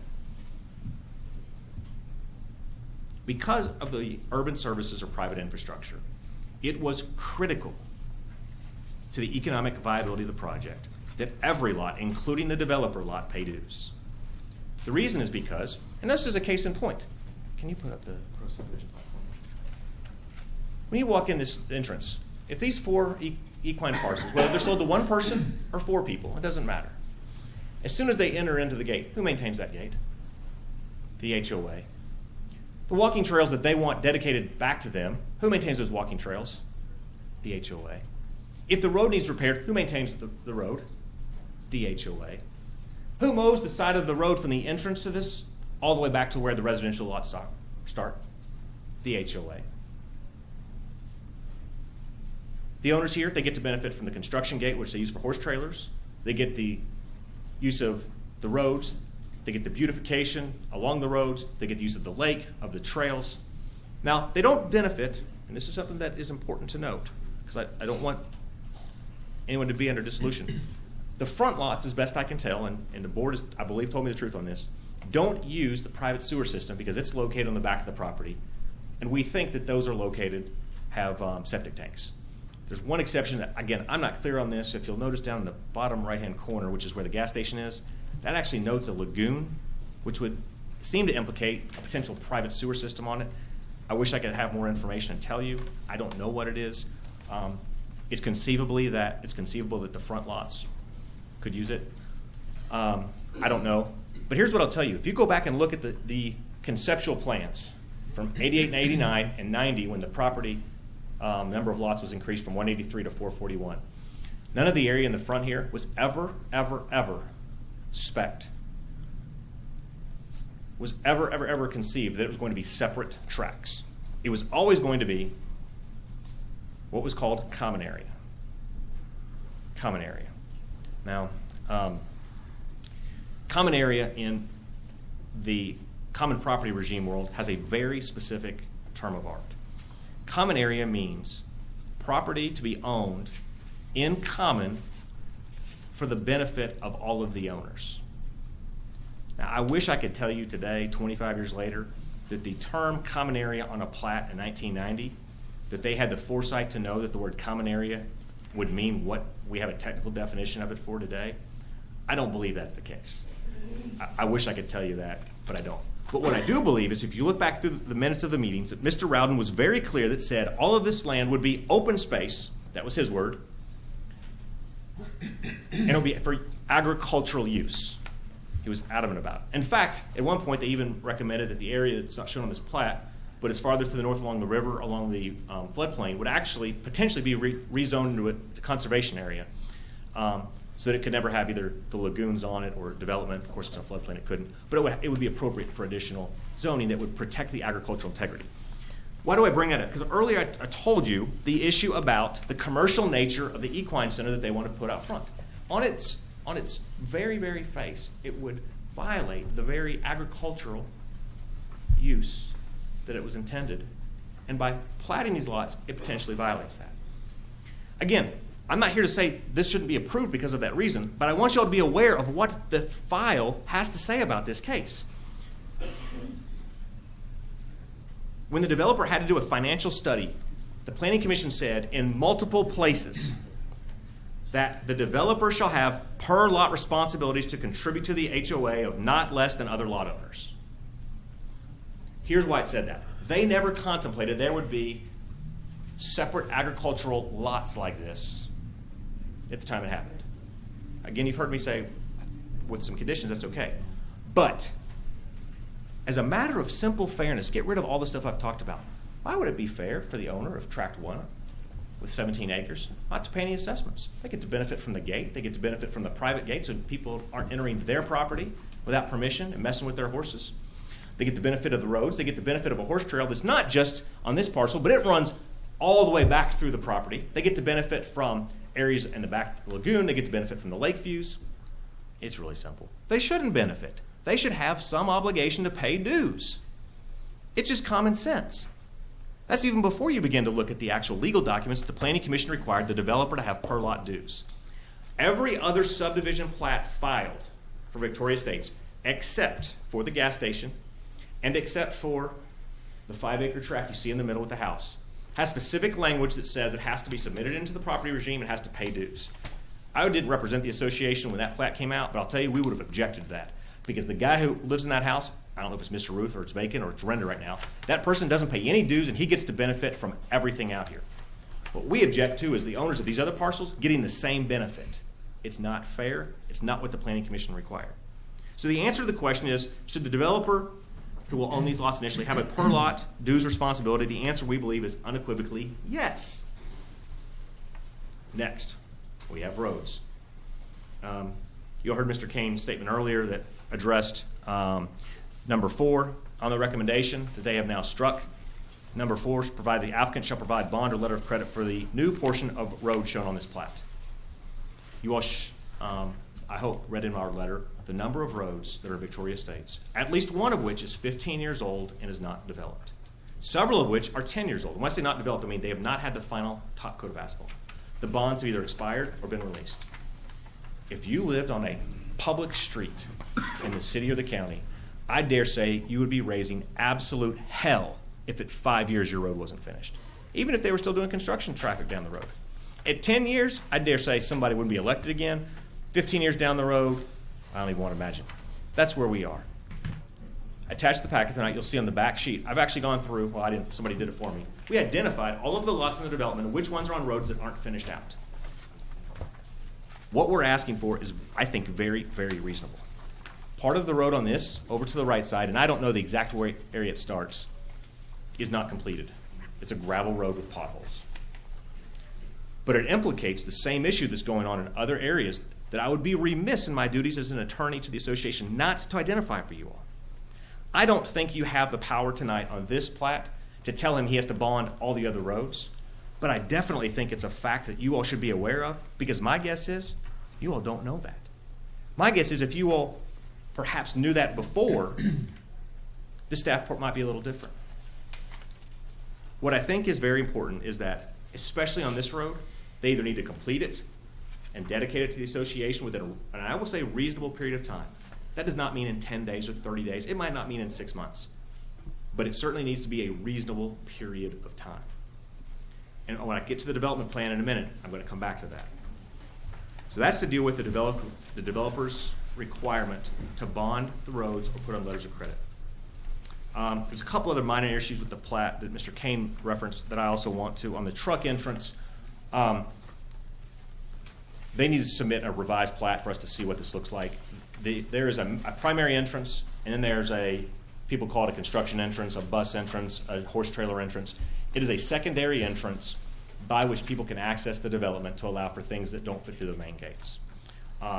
We want to make sure that that area is, one, not included in the Tract 3, and two, like the other common areas for the HOA, it needs to be dedicated to the HOA.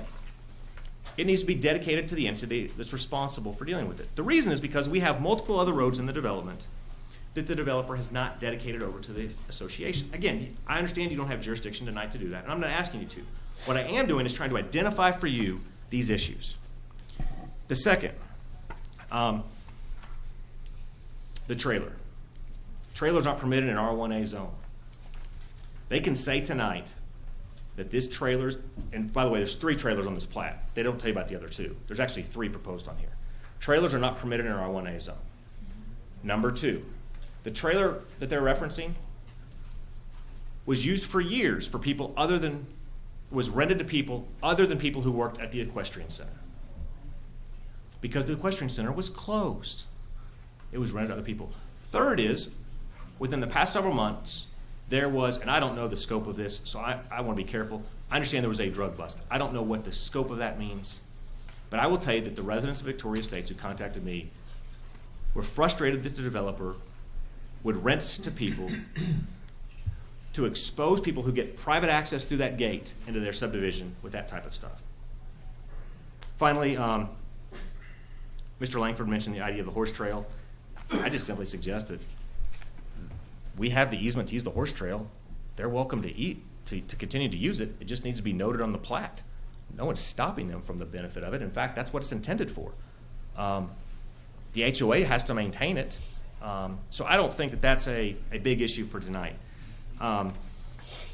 Finally, so I sort of walked through the number of issues that you heard me lay out. The big 3 to me are, there's no question that the property should be submitted into the regime. 2, there's no question that they should have per lot dues obligations. And 3, there's no question that somehow the roads have to be addressed, and specifically on this plat, the road. Which brings us to the final point that Mr. Kane referenced, which is the development plan. There actually is a conceptual plan. It's not a development plan. It's not a preliminary or a final. But there's a conceptual plan for Victoria Estates. And I've got copies of the paper ones back here. What you will see from that is that none of the front area was to be subdivided out. What it shows, when the property was initially rezoned from A1 to R1A in 1988, it was approved for 183 residential lots, a 57-acre lake, and the remainder was, frankly, not noted on the plat quite. 1990, when they came back to seek an increase in the number of residential, and I said this, residential lots, okay, residential lots, from 183 to 441. They said that the size of those lots was going to be between 3/4 and 3 acres each, a 57-acre lake, and the remainder was 496 acres of common area. Again, that term common area I told you we get back to.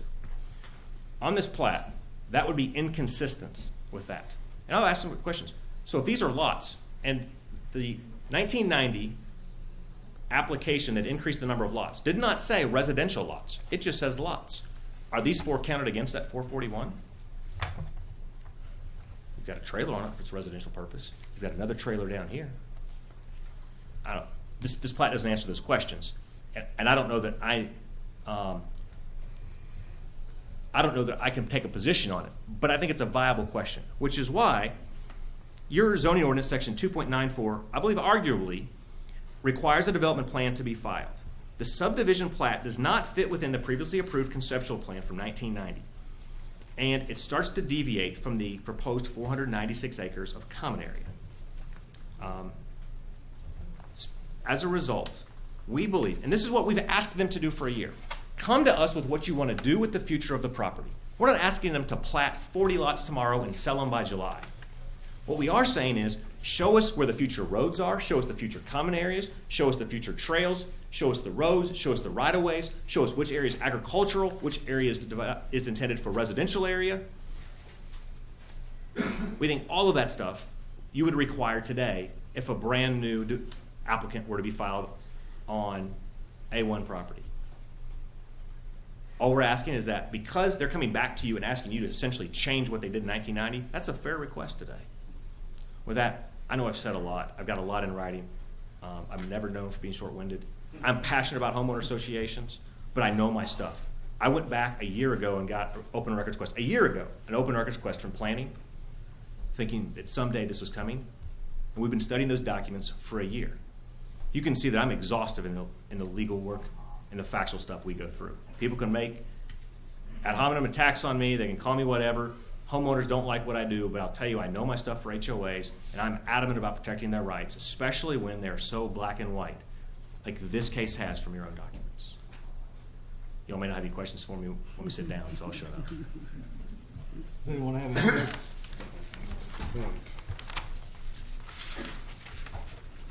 Do we want to let Bruce? What is this area used for now that's proposed to be platted out? Well, it's, what is it used for today? Yeah. Today, it is used for commercial equine purposes. I don't know about the tract over here. Mr. Ruth would have to talk to you more directly. I don't have a pointer. Joe, do you have a the orange one? So this barn right here, the best, and this is the best I can tell. Okay, so I can't tell you this is because I personally know. I spent 2.5 hours with Dick Rodden, who originally filed the applications, to go through this file with him and pick his brain and say, teach me what you remember about this case. He says this barn has been there, or a form of that barn has been there, from when it was the Spencer farm, and actually the person who owned it before Spencer's, whose name I can't remember. And that it was always intended that this would have essentially an equine component for the benefit of the owners. If that makes sense. In other words, this was always intended to have some equine use so that all the owners back here who wanted to board horses could board them up front and ride them along the trails, keep them in the paddocks, etc. Candidly, he couldn't tell me whether this was intended to be either owned by the developer or owned by the HOA and leased out or operated by the HOA at its own budget. What he did tell me was that when they originally zoned this property, that there was no intent that this right here would be privately owned. Now, we're sort of giving up that fight today. We're not arguing that this can't be done. I mean, does that make sense? I mean, what I'm trying not to do is be unreasonable, but trying to make sure that we show where the things are that are important to fight. So these are agricultural use. There's the trail that sort of comes along here. So does that help you answer your question? Now there's cattle pastures back in here. There's some cattle pastures back in here that maybe get mowed. There's some farming in the back that Mr. Ruth, or I'm sorry, EKP currently leases out. The distinction being, this is now a commercial equine center. It's not just equine use for the owners, though. Other questions? Do I No bring more some questions? caffeine in? Mr. Langford, would you like a chance?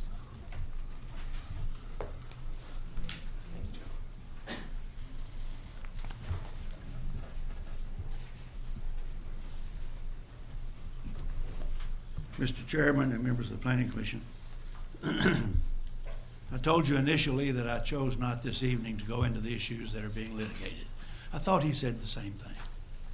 But all I've heard basically is his side of the explanation of those issues that are being litigated in Scott Circuit Court.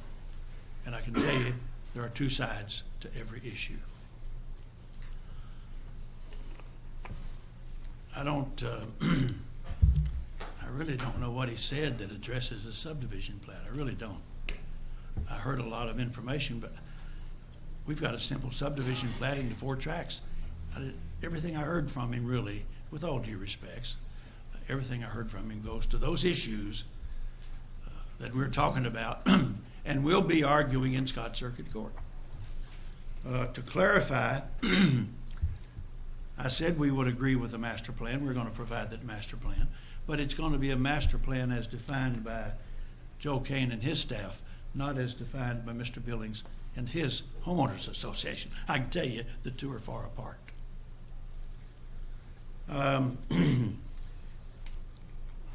I'm not going to, Mr. Chairman, I'm tempted to respond, but I'm not going to take your time and respond to things like whether Hughes Road, they're not. Whether or not this property is a part of the homeowners association's jurisdiction, it's not. I'm not going to go into all of that. That's not what we agreed to do. I think maybe in a few moments I'm going to ask Mr. Perkins, because unfortunately Mr. Billings was not in the Monday meeting and did not have the advantage of what we've already discussed and tried to explain to each other about what's going on at the Victoria Estates subdivision.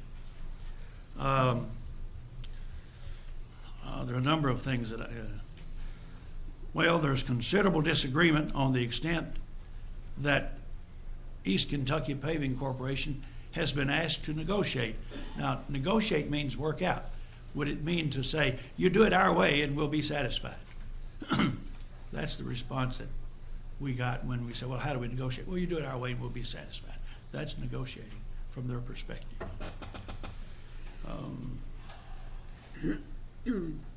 What I see, again, with all due respects to my comrade here, he's using the platform of this planning commission to attempt to resolve the issues that are head over heels in the laps of Scott Circuit Court.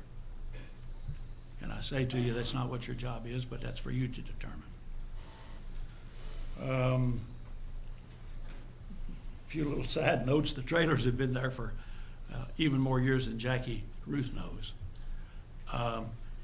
If horses are not agricultural, I've been misled all these years, Charlie. If you don't make money off of horses in breeding barns, is that commercial? You have to rezone to do that? This is equestrian property that, as Jackie Ruth tells me, his dad told him was there when he bought the farm long before this subdivision was conceived. This property has been used for horses. It's a non-conforming use that continues even in an R1A zone.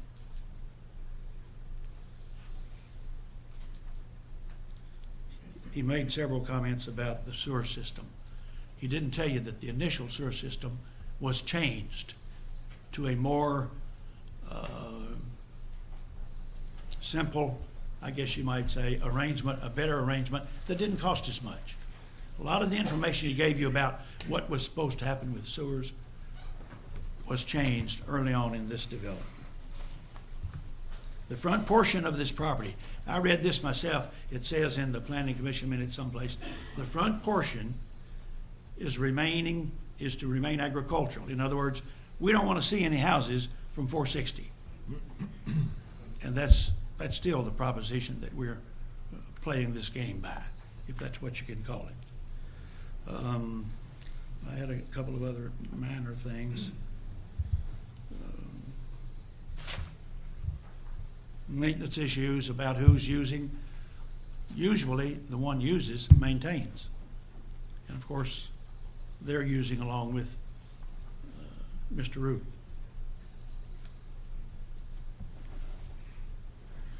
And as far as the easement's concerned, we'll put the easement on the plat if he wants the easement on the plat. We don't have any problem with that. I'm talking about the easement over the reserved area or the dedicated area. That's not a problem.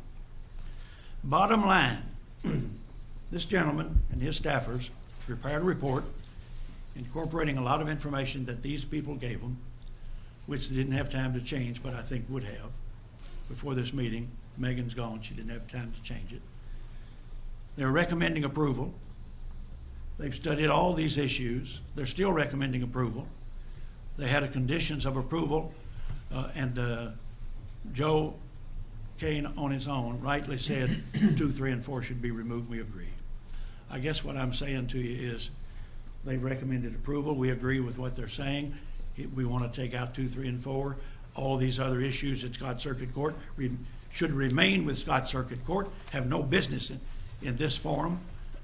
And if you want to address issues with respect to the subdivision plat, we'll do that.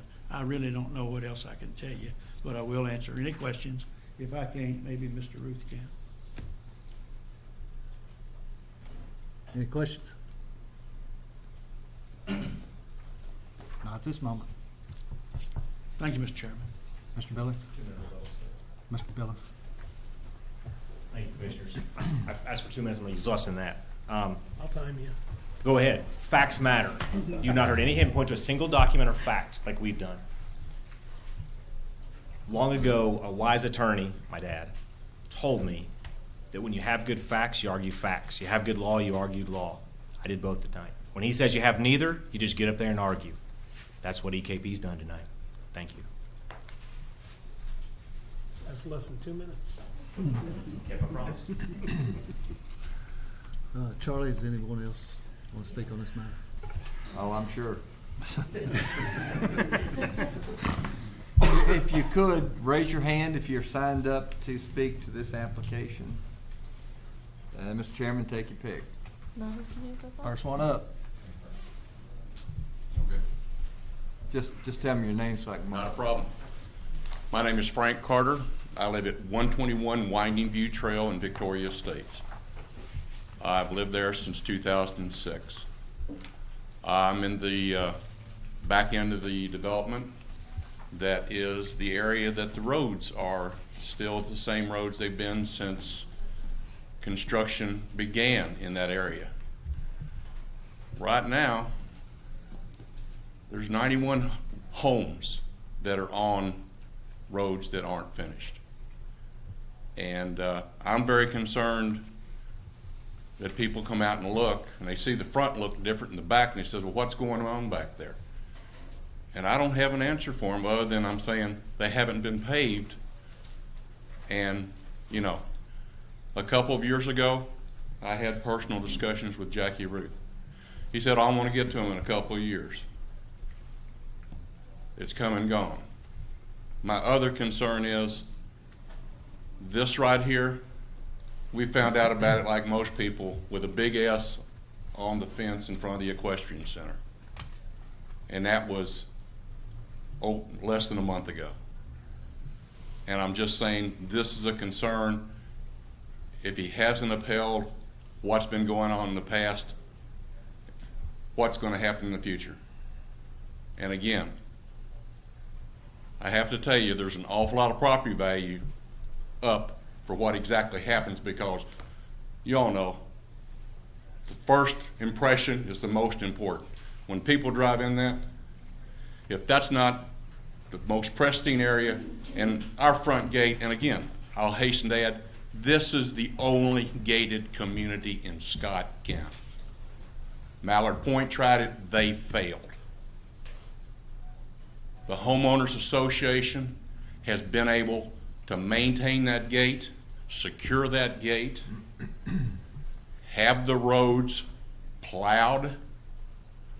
That's what we're paying for. Anyone else that wants to use those, is it not only fair that they also contribute to that? Thank you for your time. I appreciate it. Charlie, I guess I'd like to make just one comment. We're here to hear this on this 60 acres up front. This isn't just directly at you. Oh, okay. Sorry. But we're here to hear the 60 acres up front, not all the other issues going on with Victoria Estates. Okay. So if we can hold all of our comments guided toward this 60-acre plot, we would really appreciate that. Okay. Thank you. Good evening. I'm Jonathan Buckley, and I'm a lawyer, but I don't have a client, so I'm not wearing a coat and tie. I happen to live out there.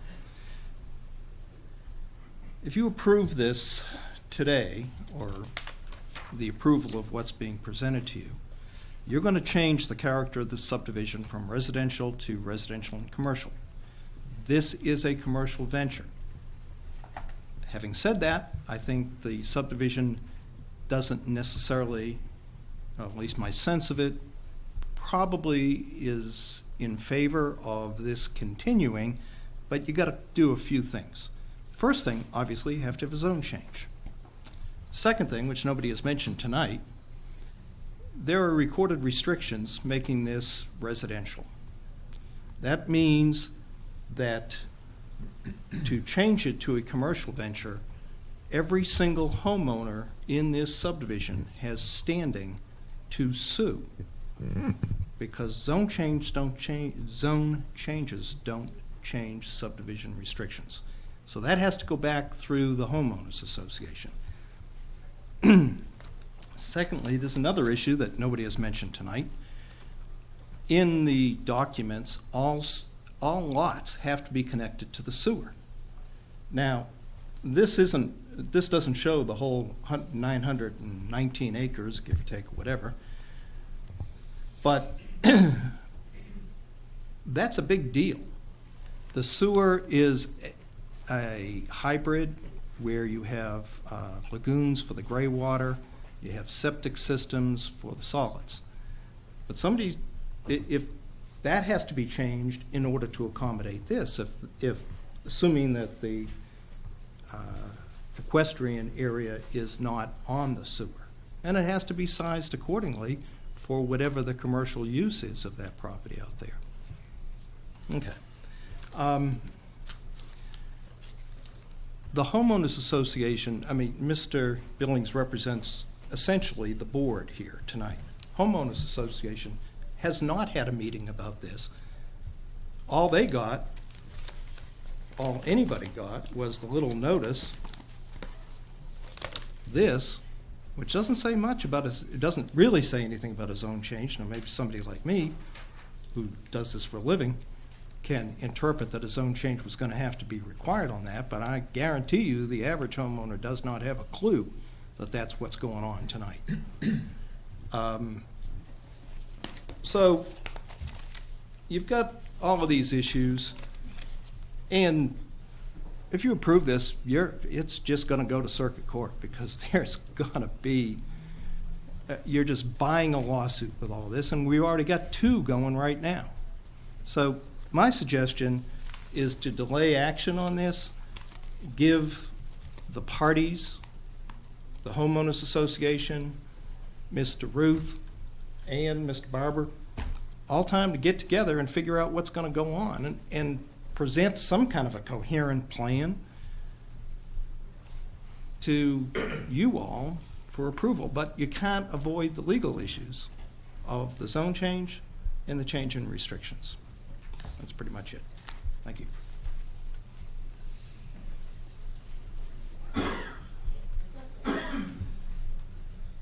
Okay, Kathy Gibson. First of all, I don't live in Victoria States. I don't have a horse out there. Don't have a house out there. Live on White Oak Road. Have a couple of questions. And I went in planning and zoning Monday to ask Mr. Brent. And he tried to explain it to me, and I still have a little problem with it. As a property owner on White Oak, and Victoria Estates is behind all of us, we all got this little map, okay? Have you seen this map? My question is, I have several. In this little map, there's this little yellow line that goes all the way around. And it's on, Mr. Richards, you say it is a 1,000-foot buffer. I'm assuming this is the map you sent all of us. And so Brent and them were trying to tell me that, that 1,000-foot buffer is the 1,000 feet from the property where this stuff is. And that was to tell everybody who they needed to notify.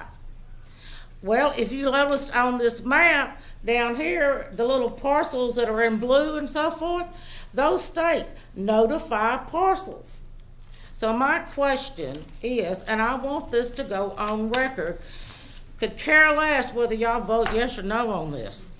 I'm serious, but I want it on record that this map that was sent to us, okay, first of all, is incorrect. That this 1,000-foot buffer, which happens to go through the middle of my property. You can understand now why I'm a little concerned when you see a line going through your property. Mr. Perkins, normally a buffer has to do with the subdivisions, you know, you can't go past that, or you're gonna maintain that, correct? Well, let me put it to you like this. I own 1598 White Oak Road. East Kentucky Paving doesn't own it. Victoria States Homeowners Association doesn't own it. I want it on record that this buffer, if you're gonna buffer it, you buffer it on their property line, okay? Do not run a buffer line through mine. There have been many instances and references tonight to a lawsuit. Honey, you could put it through my line, and God have no fury like me being mad. My next question is, if y'all approve this, and once again, I don't care, okay? But this little property up on the top, you know, the pointer thing. Point your little thing right up there at that top one, okay? Yeah, that right there, okay? Who's gonna maintain the fencing? Since there's gonna be horses over there? Has anybody, have y'all discussed that? There's another plat, actually. I think there's another plat that they have to maintain the fencing. Can you confirm that? I mean, because the Kentucky fencing law is pretty specific about who maintains fencing. You know that, right? Mr. Jones, you realize that? Regardless of whether I want to keep your fence up or not, I don't have much choice, right?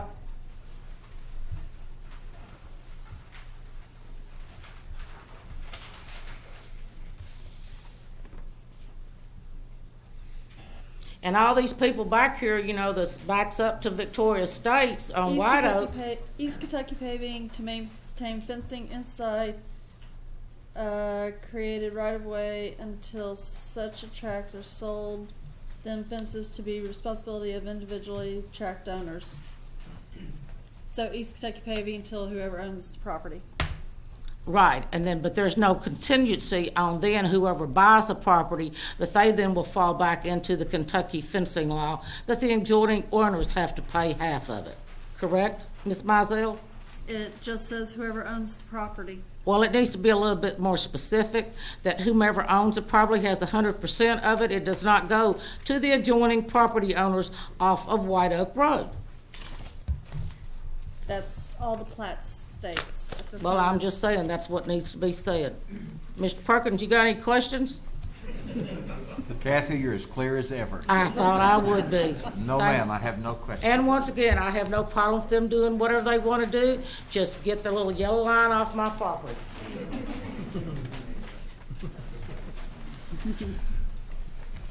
Is there anyone else? Yes, sir, there is. I'm kind of like her on far as Jack Ruth and I are friends. I'm friends with several people over at Homeowners. Excuse me, your name again, sir? Billy Long.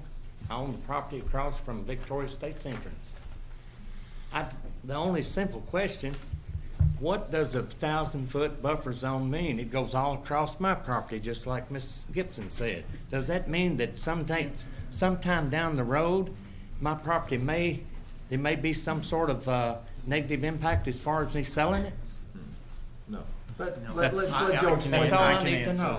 No, that was very misleading. Joe will take care of that. Yeah, the buffer was just created to identify the people that needed to be notified of the hearing. It's nothing other than a buffer. Notify parcels. You got two different things on the same map, honey. Buffer's one thing, notify is another. And they're both on there. And they're both on the map. I don't follow the confusion, really. I mean, the buffer is the notification, identifying the notification. Well, then why didn't they say 1,000-foot notification buffer zone? Because a buffer has to do with somebody, you know, coming up to your property and, you know, going over, and you're allowing them, you know, according to this, you know, this buffer saying if any normal common folk would think with this buffer zone on this map, Mr. Kane, that they come ride their little horses down through my yard or my backyard or my neighbor's backyard. Well, we can clarify it the next time we do a map to say notification buffer. Well, listen, and we're gonna take the little yellow map off, a little yellow line off. I suppose so. Well, actually, I think we need to take the word Whatever. buffer out. It's just simply the Notification distance zone. to which notifications must be sent. It's not buffer anything. I'm not sure why that word showed up. It's not buffer anything. It's simply within that radius, you've got to be notified. Period. Yeah. Sort of just formality. Well, it's more than a mere formality because it gives you notice to come in and find out that it doesn't. Like Joe said, a notification zone. Yeah, that's all it is. That's all it is. Next. My name is Carrie Self. I also do not live in Victoria Estates, but my property is 1624 White Oak Road, and we back up to Victoria Estates. And just to make sure that it's on record that that yellow line that's saying the buffer area will be eliminated. That is not going to be a buffer line. It's not a buffer or anything. It's simply for notification purposes. So Okay. that So, misleading was on our record. So it's on mistake. record. Yes, it's So not that is on on any record. plan, it's only on. It's only on your notification. Okay. Yeah. All right. So it's on record now that it's not a buffer zone. I also had a question because we do back up right to that very tip of that top little triangle up there, 1624. Yeah, we're right up there at the very back part of that. Kathy brought up the issue about the fencing, but I also have some concerns about what that property is going to be used for, because I have a pond in the middle of our property. If there's going to be any kind of groundwork done or dozing or anything other than just the equestrian done there, it could affect drainage coming into the pond that I fish in, and also the garden that I keep for my family to feed. I just want to make sure that none of that's going to happen, that it's actually going to stay now to where my property's not going to be affected by that. Do you understand what I'm saying? That they can't come in, just because of this zoning change, now they can come in and do some things that are going to affect the drainage and stuff that's happening with my property that borders it. Am I not? Well, you're very clear. We're not approving them to do anything that's going to interfere with your property really in any way. The notation on there is they're going to continue doing equestrian activities like they're doing now. And if they then end up laying a foundation for a barn or something like that, which can be a legitimate part of an equestrian operation, that may in fact interfere in some way. That's not what we're approving. That's something that they would be, that just doesn't have anything to do with us. Yeah. So we're not authorized, we're simply doing a subdivision plat is all we're looking at. And of course, we've got some differing opinions on just how far that goes. But we're not approving them to blast or do anything like that, nor do we have authority to say, no, you can't do anything like that. All we're saying is, as I understand it, is not a zone change, not any of those things. It's simply a subdivision plat with the restriction that is requested that it continue being used for the same thing it's already being used for. Okay. Carrie asked them what that equestrian activities, what's their definition of that? Yeah, what is the definition? I guess that's where my confusion is, because when you say equestrian usage, that's a pretty broad definition. Exactly what is that? You're asking the wrong person. I'm assuming it's horse related, but that's as far as I can take you. So if staff has had any more detailed discussions, please do. If Jackie, if you want to talk about what that is, or It's for horse operation, it's been used for pasture, there's no plans to change that. Okay. It's a commercial operation. It's not just agriculture. Hey, folks. It's a business. Excuse me. We got to start coming up here and addressing the commission, please. Not sitting in your seats. Come up to the podium and let's address the commission, please. If you want to rebut her, or if you need to answer her question, please come to the podium. This is not an agricultural use. It is a commercial use. That's a big difference. You've got a residential area, you've got residential zoning, you've got residential restrictions, you've got a commercial use. the commercial use does involve horses. That's fine. Those things have to be addressed.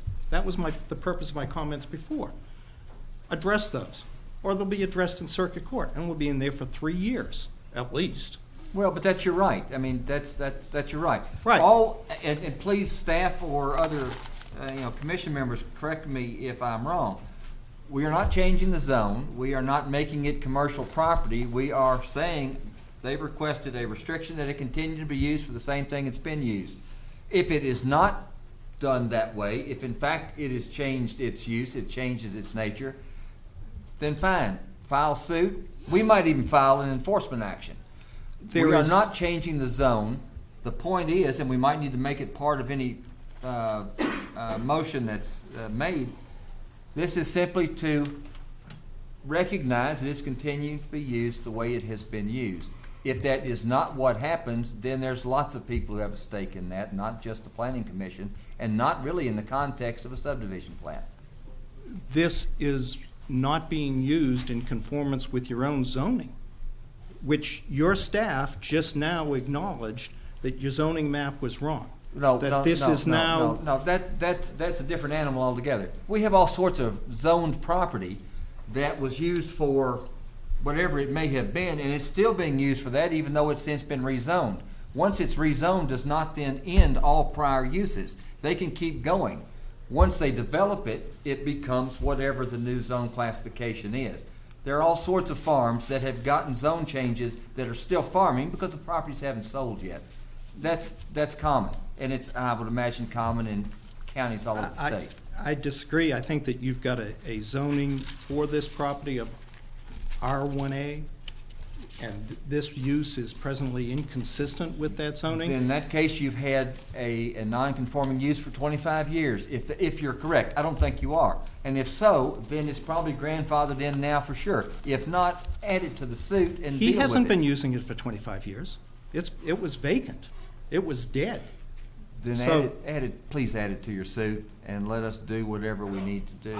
Don't make my lawsuit complicated, okay? This is about a subdivision plat and a non-conforming use and what it legally does when you try to subdivide a property. Don't add it to my lawsuit. We got breach of fiduciary duty. There's stuff that has nothing to do here tonight. That's all hogwash. That stuff is totally separate than tonight. Don't bring that in. And then you also have the property restrictions. So, yes, you will have lawsuits.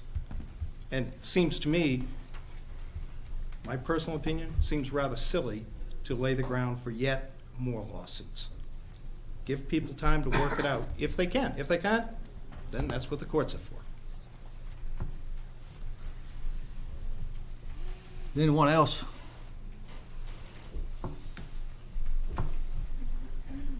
Name's Guy Goodner, and have lived in Victoria Estates for 16 years. And I agree completely with what Mr. Billings has said, and am very concerned about the commercial equine application that's being presented here and being done there. And I just agree with what he has said. Thank you.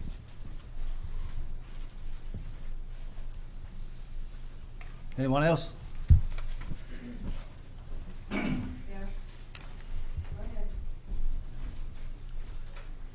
My name is John Rosequist, and I've lived in Victoria Estates for 15 years. And actually, I'm in favor of the Equestrian Center. It is the first thing that you see when you enter the neighborhood, and first impressions are important. What I'd like to see is that it remain under the Victoria Estates regime and subject to the same standards as the rest of the development. Thank you, sir.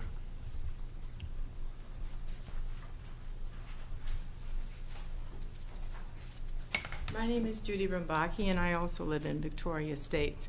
I think one thing that these people that have spoken neglected to ID themselves as far as being board members. I was a board member for exactly 1 month, and I quit when I saw what was going on. I was very, very disgusted with it. What is interesting about this is this board Never said Ma'am. a thing 2 years ago when we had cattle feeding up there. Does this have to do with the 60 acres? Yes, it does. This is exactly Let's about. don't discuss the board or nothing. Let's stay on the 60 But I'm acres, just saying, please. in all honesty, they should have said they were board members. I don't think that has Okay. a relevance on this application. Yes, it does. It So- does affect it. No one ever said a thing when there was a feedlot for over 2 years, looking really awful. When we bought the land, Mr. Ruth was still alive. We talked to him. He showed us what he was going to do. We discussed it. I loved the horses in front, and I wanted to stay that way. Thank you. Excuse me, your last name again, please. Rembacki, Rembacki. Is there anyone else?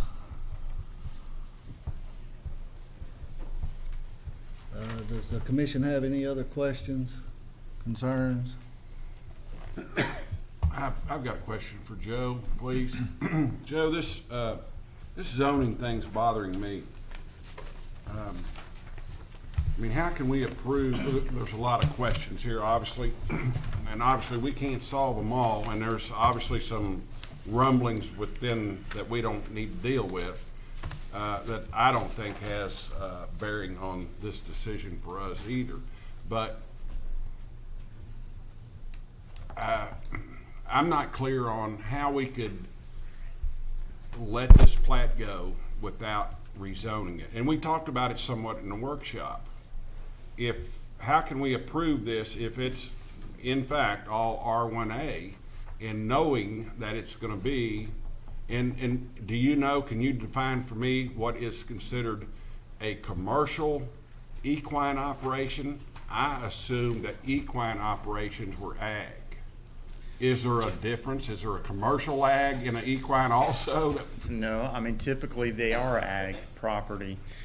I mean, I think Charlie could probably elaborate on this, but this is a lawfully non-conforming situation. So this use has been ongoing, regardless of zoning. It predates. I mean, it was even mentioned that it was ongoing. I don't know when it began, but at least that barn or some resemblance of that barn in that operation was there prior to the original rezoning. But I think it's a lawfully non-conforming use, regardless of whether it's A1 or R1A. The issue as to whether it can be part of a subdivision plat and still continue as a non-conforming use or be in violation of the zoning that Mr. Billings started to mention. I had never heard that before. I thought maybe Charlie would respond to that. But I mean, it's whether it's R1A or A1, I think it's a lawfully non-conforming use that can expand. I mean, and we haven't had a chance to research whether there's any conditional uses or any Board of Adjustment action on it, but I would say it can expand beyond its current, use area, and size of the operation couldn't be expanded without the non-conforming use being expanded by the Board of Adjustment. Would be my first thought on it. Plus, and to repeat what Joe said, it's an ag use. We've never had any distinction made between horses, cows, any others. There are certainly some ag uses, some animals we just as soon not have in some areas. But farming and ag it's the same thing. Whether it's horses, whether they're selling $1 million foals at the sales, or they're boarding them, or we've never made that distinction. And in this particular case, it isn't us making the distinction. They're calling them equestrian tracks, and they're saying that's what they're going to be used for. That's not us. What we would be saying is it's a non-conforming use. It needs to stay a non-conforming use. I'm not sure how you can say, well, it can't be expanded. Well, if they add some, a few head of something, I'm not so sure we're ever going to get involved in something like that. Obviously, if it were a machine shop that was a non-conforming use and they added square footage, they added machinery, bingo. that clearly is an expansion of a non-conforming use, and that's something we have gone up against any number of times. Again, in a farming type ag use, I'm not sure how we would ever get into that. There may be examples that we should. I don't know. I don't know that we've seen one here. I know it's been said that we are approving something, we're making a zone change. We are not making a zone change. We are simply doing a subdivision plat. We are not making a finding, even that it's a non-conforming use. That's what it appears to be. That's a finding that goes to the Board of Adjustment. That we really aren't doing that. What we're doing is, these are ag lots. They've been ag apparently since the zone change was granted. They were ag certainly long before that. We are not changing that use. Obviously, if you all believe that there's a violation of homeowners association requirements, frankly, I don't think that's the case here, at least as far as we're concerned. Each time, where the one time I guess it was expanded from the 190 some odd lots to the 400 lots, they had to go into it, because that's the whole point of it as far as my recollection, since I was lo and behold here at the time, and also the documentation. Those are the lots that were talked about. I don't think we've ever added open areas, ag areas, into a homeowners association. You can certainly prove me wrong, perhaps, but I really bet you can't. That's just not what it is. The homeowners association is for homeowners, not for ag lots, not for equestrians, not for horses, not for pigs. It's for homeowners. Now, should it be? I understand several of your arguments, and I don't disagree with any of those. And sorry, I think that ought to be in your suit. That is in fact not what was intended, that's not what is appropriate, and so on. But that's not here. What's here is, we have some lots that are being used for equestrian purposes. They want to sell them to continue for that same kind of purpose, not for some other. That's what it's been done. Maybe it's a feedlot too. I hope they're not going to have any feedlots as part of an equestrian operation. But that's still an ag use in this county. So I think all we're talking about is nothing about the homeowners. That's something you all need to iron out, if that's supposed to be, because I don't think we ever intended anything but homeowners to be in a homeowners association. Even though, again, I understand your point. They're using some of the roads, they're using the gates. I agree with that. So good luck with that. But I don't think that's us. We never did that. We've never done that elsewhere. We haven't done that here. I'm not sure what else. Well, the restrictions part, I think that's really the same thing. As lots were developed, those were rolled into the homeowners association and the restrictions and so on. That's not what we're doing here. I don't think we did that the last time. We're not doing it this time. As far as filing suit to stop this, as I said before, that's you're right. I just assume you not do that, but that's certainly you're right. If these are disputes between developer and homeowners association or individual owners, please resolve it any way you can legally. I don't think we have anything to do with any of this stuff. We're talking about a subdivision plat, period. Now, clearly, if somebody files an appeal to it, Scott Circuit Court may well tell me I'm wrong. And if so, and you listen to me, then you're wrong. I don't think that's going to happen.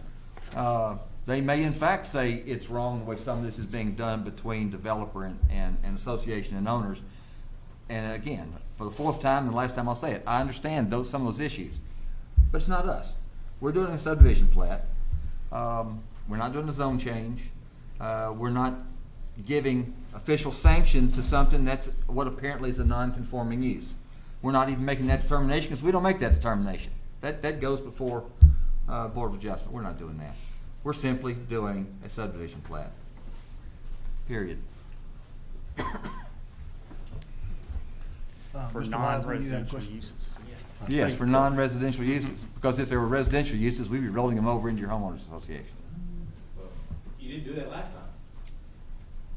Well, you said, I believe the language you used was the lots were to go into that. Well, again, homeowners association, the lots. There's a 5-acre tract right there that's residential that wasn't put in the HOA. That may have been a foul up. I wish someone had appealed that within 30 days. And I can't challenge that today, but I'm just pointing out to you, you said they've all been done, and I want to point out to you factually that's inaccurate. And I'm not faulting anybody for that. That's not a fault all right, issue. It's a fact issue. All right, and I'll agree. There may have been one oversight how many years ago for that one track. That may well be. That's not what we're doing today. That's not what I think we ever intended to do, and that's really all that's on our table today. Mr. Wiseman, you had a question? Well, I was going to ask this question of what the difference is between horse farming and commercial equestrian operations, but as I've heard everybody speak, I think I've concluded there is none. That answers my question. Does anyone else have any questions for staff, the applicant? Mr. Billings, another comment? Yeah, I'd like to, Mr. Perkins has weighed in on a couple of things, and so I didn't have the benefit of being at Monday night's meeting, but I did thoroughly debrief my associate who was at the meeting, and I know at the time, I think you said you hadn't had time to read through all the documents, and I don't know if you have as of tonight. But I respectfully submit to you, this is not a simple subdivision plat. If it was a simple subdivision plat, you wouldn't have a bunch of other legal stuff inside of this. And we have legal issues in our lawsuit, but what this is intended to do is address very, very clearly. There is a non-conforming use for some type of equestrian use of this property. What you have not heard today is any testimony from anybody that this has been a privately owned, in other words, non-developer owned, agricultural use for profit rather than an agricultural use to benefit the owners. Now, there may be nuances inside of the non-conforming use, okay? But you've not heard any testimony at all, and it's the applicant's obligation to put on testimony, not mine to refute, not mine on the front side to prove against it. You ask a very, very good question, Mr. Shirley, and I think your question goes to the nature of, should this be a zone change? Because what you're doing is taking a lawful non-conforming use, which is correct, and he could, I think, functionally continue to use that. At this point in time, I have not argued to you all at all that he can't use this for equine center. We have arguments in the lawsuit about whether the restrictions apply. That's not even whether the restrictions about whether there could be a trailer on there is not what I'm arguing tonight. What the argument tonight is this. There is an R1A zone, and it is a lawful non-conforming use. By approving the subdivision plat, you are therefore approving a lawful non-conforming use by a legal mechanism, the subdivision plat. So it is not a simple or a mere subdivision plat. There is an incredible legal distinction between this. And I'm not saying that the zone change needs to be right. You've heard my arguments that Mr. Barber wants to buy this from Mr. Ruth, is my understanding. And people have said a bunch of other stuff that's not been here tonight, but said that I don't support that. I want to be on the record. We actually support Mr. Barber buying and running this as an equine center because we think it benefits the development with the conditions we've talked about, though. Not a clean slate, he gets to do whatever he wants. You all have, I think the owner, she's left now, asked a really good question about the fencing. I sort of looked at the fencing requirement as the right of way, but she asked a great question about what about the four-board horse fence that goes all around these parcels? Is she going to have to repair part of these? That's not addressed in this plat. There's an issue in the restrictions about the maintenance of the fence. So perhaps there's another way to skin the cat, but I'd come back to this. Go back and look at the Planning Commission documents. If the word development, if the word project, if the word property means something less than 919 acres, as a matter of simple logic, the application filed originally for the zone change and the application to increase the number of lots falls on its face. Logically, the words development, project, and property are used to say the restrictions should be on all of it. So you've heard my piece.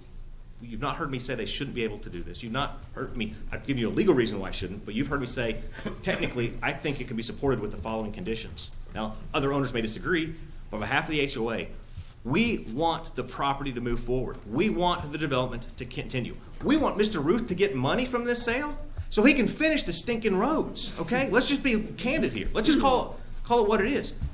We're not up here trying to stop it because we think this money needs to be used to help the stuff that he hasn't done for 10 years. This parcel that you all getting ready to do can help to do that. I have one final point. You said this has never been done before. It has. Look at Mallard Point.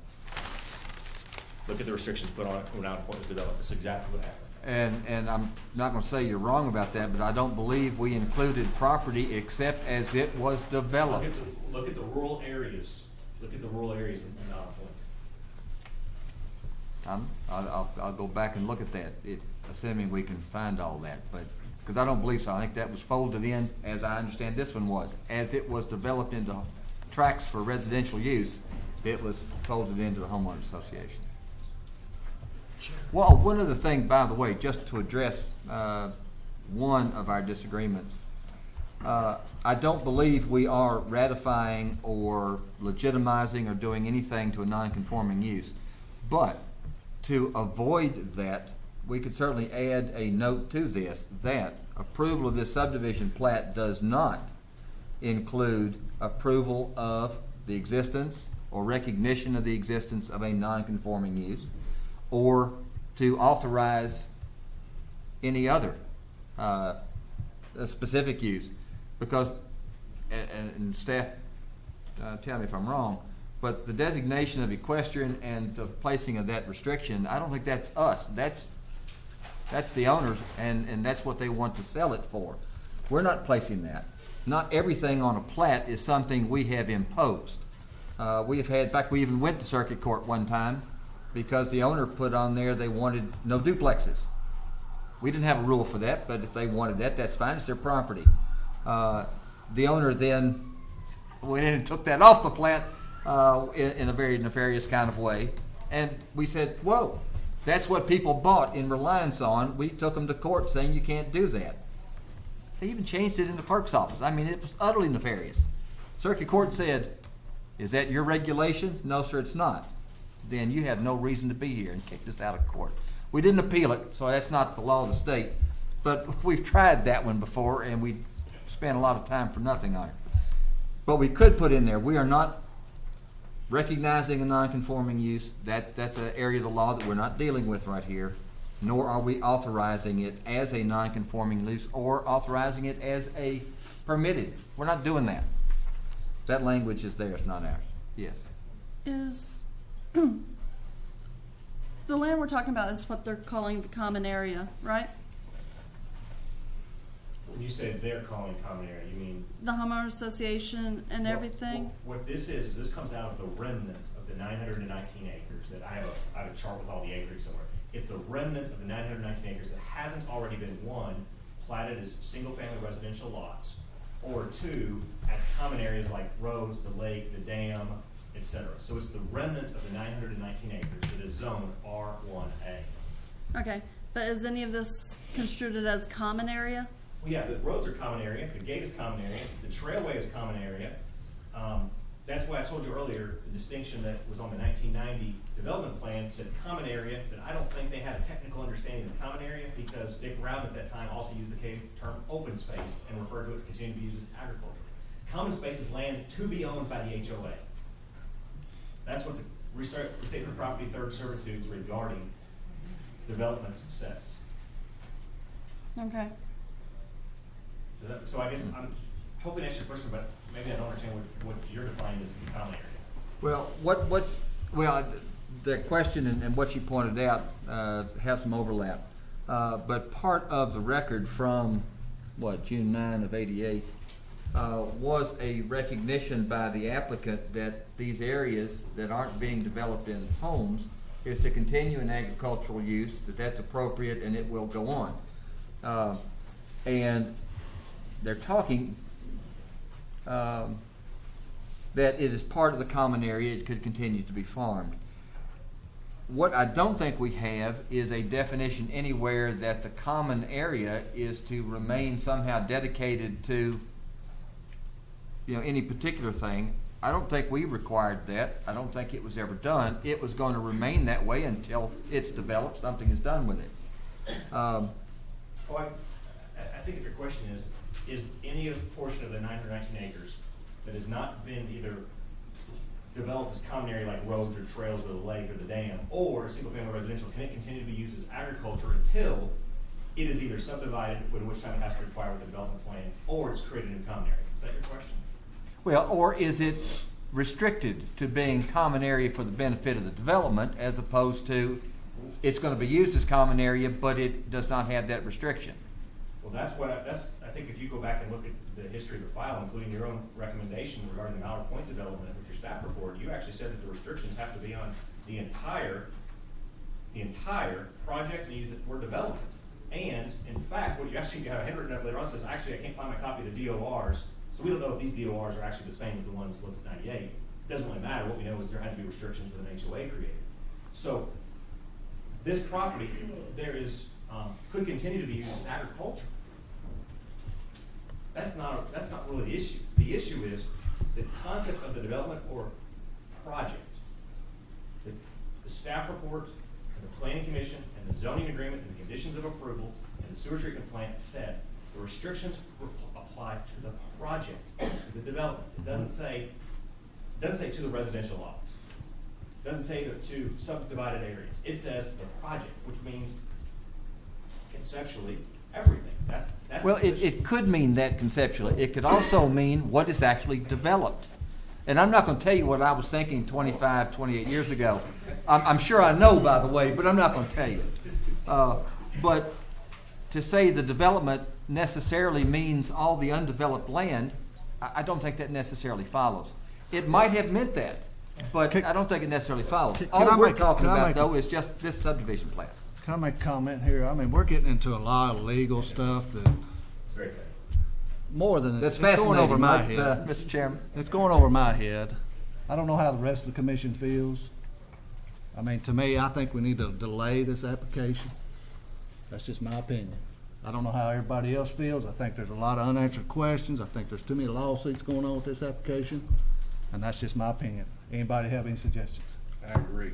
I'll make a motion to table this till some of the legal issues get worked out. Can I ask the question, what those questions are that you want worked out? Because if you just say till they're worked out, I mean, that doesn't tell us where to go from here. Because frankly, I don't think there are any, with the exception of maybe language for an additional note that says we're not authorizing or recognizing a non-conforming use. That's just something that's up to them. Other than that, I don't know what those issues are, so you need to tell us, or else we have no direction to take.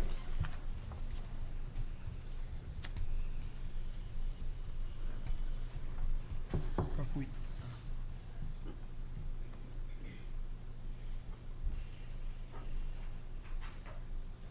And when I say that, that doesn't mean necessarily that you can't continue for a month to come up with what these issues are, come up with a little more clearly, you know, what the questions might be that you want to ask.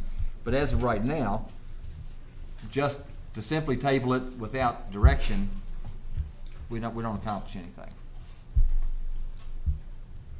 maybe to get clarification of conditions of approval 2, 3, and 4, where are those needed to be taken out? Do they need to be addressed? We need, as a planning and zoning, to be made clear what 2, 3, and 4 truly do represent, if anything at all?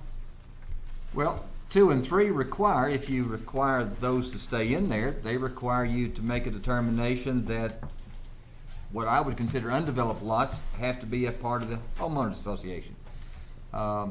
That may or may not, I hope it is, a question that's in the lawsuit. And if it's not, I hope to see it added one day. And but we don't do bonds any longer? And we don't, no, and that we don't do on 4. But while the arguments are very good that it should be, I don't believe that it is, and I don't believe it ever has been. I don't believe we've ever done that anywhere else, even with that disagreement noted a moment ago. Because again, if we're going to talk, somebody said common sense. First off, I don't believe in that because everyone's experience is different, so what's common to me is not common to you. But just to use that in its most common sense, a homeowners association ain't going to have undeveloped land. I mean, it's just not going to do it. If they're not using the sewer system, they're not going to be on the apparatus to pay for the sewer system. Those are things, there may be some other legal needs that can be addressed in court that shows that there's some sort of unjust enrichment, there's some kind of equity, that need to be resolved. That's not part of our subdivision regs. That's not part of our subdivision approval process or denial process, should it come to that. Those are things that need to be resolved between the parties, either by negotiation or in court. you can look all the way through all of the regs we could ever muster, and you're not gonna find in there that we're gonna say, I don't believe, that we're gonna say, put undeveloped property, put farming property into a homeowner association. And I just want to make sure that I understand you, Mr. Perkins. So you're suggesting then that these lots would have no obligation to pay for the things that they're going to benefit for? No, I'm not saying that at all. I'm saying we don't require non-residential lots to go into homeowners association. I'm not saying they shouldn't be contributing. But that's between you all. I'm not talking about esoteric. I'm saying that the attorney for the planning commission, your position tonight is that the planning commission should not require whoever's going to own these lots at the moment the subdivision plat signed have any obligation to pay for any of the infrastructure from which they will benefit. I'm saying I don't know of any basis for us to do that. That doesn't tell them that they can't make a motion and say, we believe it's appropriate because they are benefiting. Did you read the documents that said the developers have a per lot obligation? A per lot, and we were talking about residential lots. That's exactly my point, though. That's exactly what, originally there was no concept that there would be individual agricultural lots. You may not have had that concept, but some of us might have. I don't know. I don't see us doing that. I don't recall us ever doing that in any other situation, period. I'm not saying I know everything. I don't. But I don't recall ever doing anything like that. Mr. Langford. Yes, sir. You can delay this application if you want to. That's your prerogative. If you do, that's what they came here to get you to do. With all these other issues that are in Scott Circuit Court, raise all these issues, create confusion in everybody's minds so that nobody will know what to do, and delay this application because that's what we want. I'm saying to you, this is a very simple application. Is this a subdivision plat or is it not? Does it meet your regulations or does it not? And I'm not mad at anybody, I'm just emphasizing. These people spend a lot of time, are paid good money, and do a good job. They recommended approval, they recommended removing 3 of those conditions, and they said, let's move on. I say, let's move on.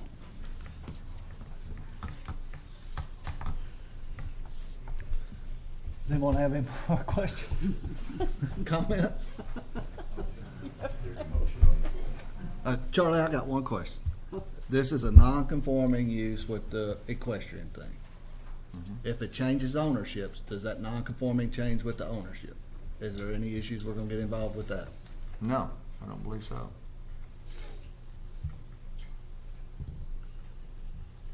Any more questions? The planning staff has recommended removing conditions 3, 4. 2, 3, and 4. 2, 3, and 4. 2, 3, and 4.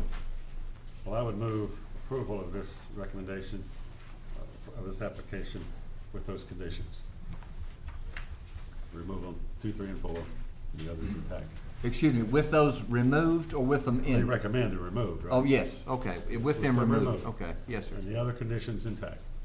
I second. Well, I think there's a couple more we have to add to that also. The entrance, that needs to be amended, for the construction entrance on the plat needs to show that it needs to be amended. It either needs to be removed from that lot or dedicated to the HOA, one way or the other. Yeah, the construction entrance needs to be dedicated to the HOA, and they need. Also, the small parcel, the 300 and something feet, needs to be amended to show on the plat that it is for the equestrian trails. All right, Joe? If I might ask Joe to get up and explain those two again so we can make sure we get the language correct. Because I want to write that into.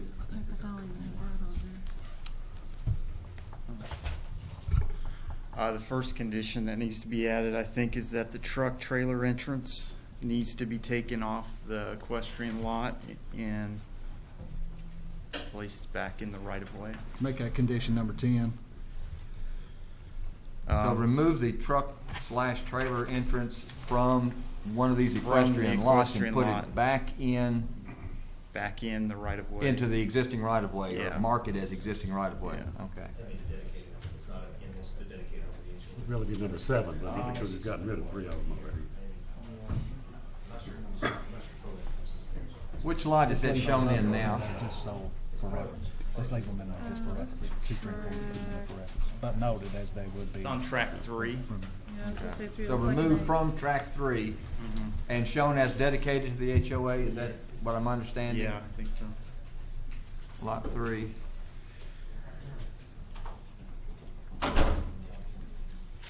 Okay. And I think that triangular portion, we just need to clarify in the plat that that's part of the equestrian easement. That was, How do I refer to that? let's see what Megan. What do you say?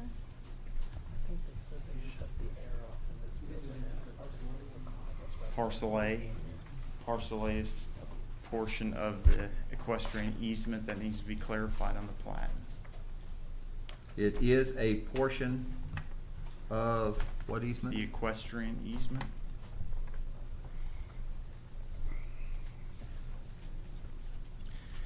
And I'm not actually quite sure if the entirety of condition 3 needs to be eliminated or not. I thought that was all worked out at workshop, that triangular portion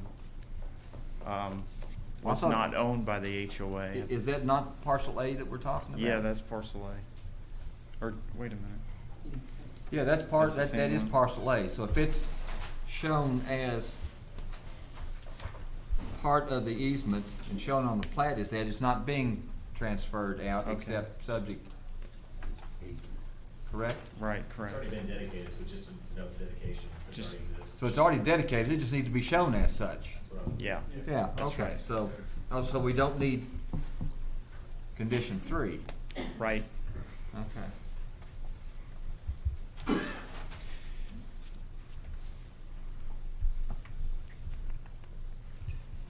And I'll put just parcel A is a dedicated, past tense portion of the equestrian easement and must be shown as such on the plat.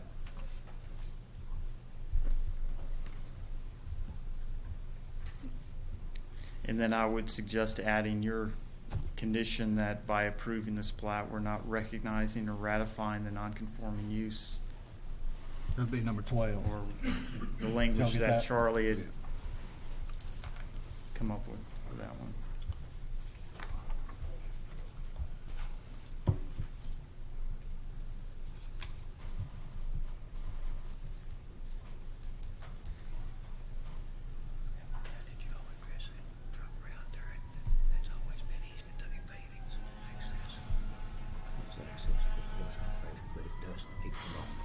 Yeah, it needs to come up with that plat. Okay, you probably need to address that, yeah. Hey, Joe, I got one more. And that would be the existing mobile home. Do we need to show that it is allowed to stay or it has to be removed? 'Cause it That says- gets us into non-conforming uses. I don't and think I'll so. have I to think leave that that's, alone. Goes in I with think the- that's part of the non-conforming use. How many lots are there? 4? Are they numbered 1 through 4? A through D, I think. Tracks 1, 2, 3, and 4. Tracks 1, 2, 3, and 4.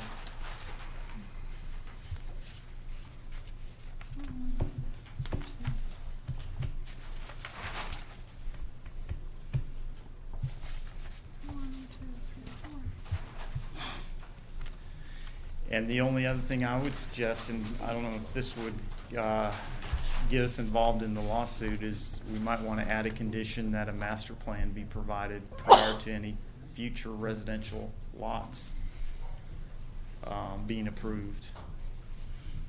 I would do with any lots though, including agricultural lots. Well, I think that's Yeah, the I hate same to discussion add that to a we're plat having. that, I mean, that's not part of this. But at the same time, put Dear Jackie on notice. Don't ever come back for a residential lot unless you bring a master plan. Because that's what we should be doing anyway. Yeah, I agree.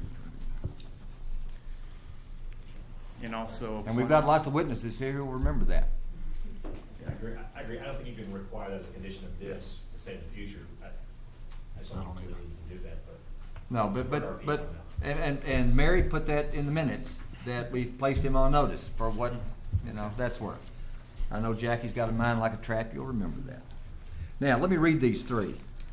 The truck/trailer entrance is removed from Tract 3 and dedicated to the homeowners association. Charlie, it belongs to East Kentucky Paving, and it has always. It's not been ever dedicated to the homeowner association. That's our access. It's a farm road. The horse operation uses that because they don't use a gated area. Over there, they use it. So is the homeowner association to be given an easement then to use it also?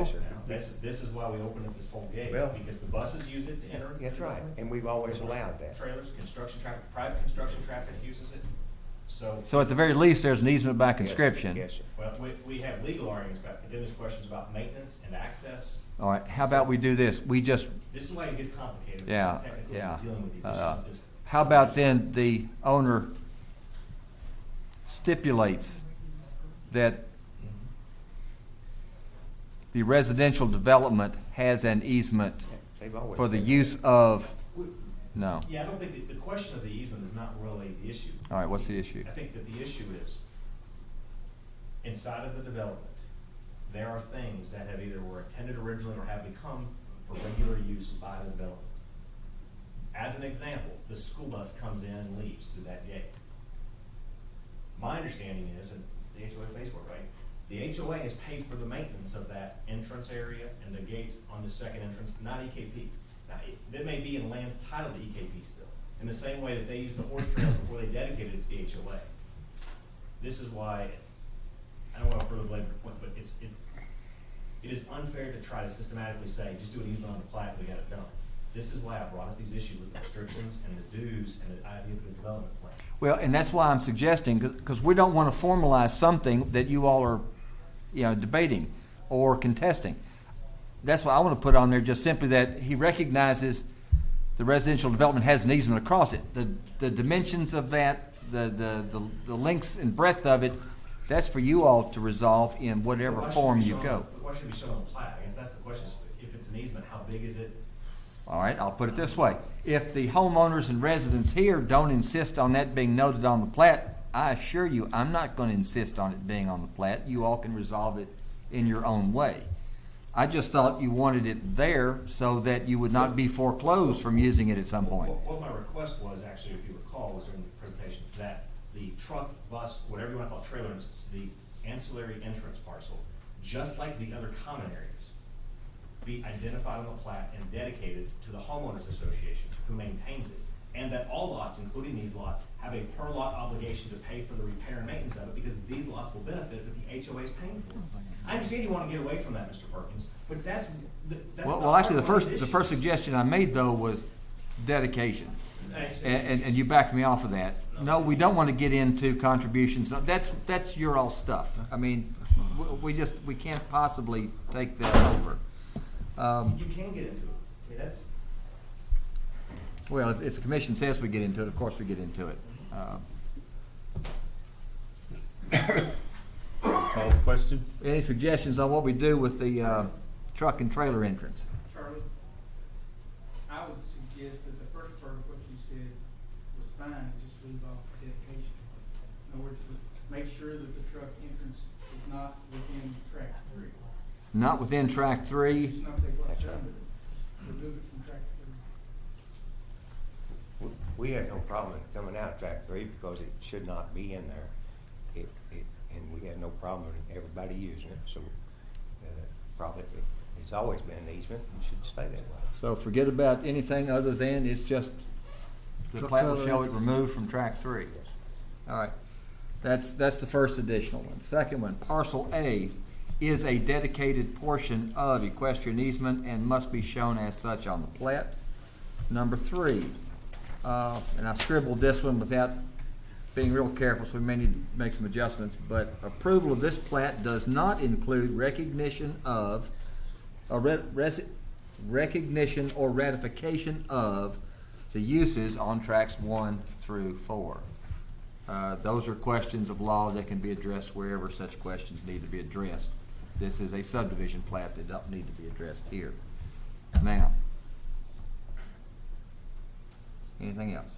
Before we move forward, I think I need to retract my motion to table, and I'd like to do that for the record. The gentleman in the back there had one more question. I don't know if he still needs to Maybe not, so. Did you want to say one more thing? I said, I thought there was a motion on the floor, but it didn't get a second, so it died. I retract. He retracted. Thank My you. motion got a second, right? Mhm. You seconded it, yeah. But does he have to restate it with the three? With the new- three conditions. With the three new Three conditions? additional conditions and minus the other three, yes. And I seconded it. So we got a motion by Mr. Wiseman, second by Ms. Mizell. I think we'll do a roll call on this. Mr. Wiseman? Yes. Yes is approval. Approval, yeah. Mr. Wiseman? Yes. Mr. Solsky? Yes. Mr. Moran? Yes. Mr. Shirley? Yes. Mr. Caldwell? Yes. And Ms. Mizell? Yes. Motion is approved. May I make a suggestion? I'm not gonna have room to put all this stuff on this signed document of conditions. We've read them into the record, so we know what they are. And what I read from, I've got right here. I suggest, rather than asking the applicant to sign this tonight, no, I tell you what, let me change that again.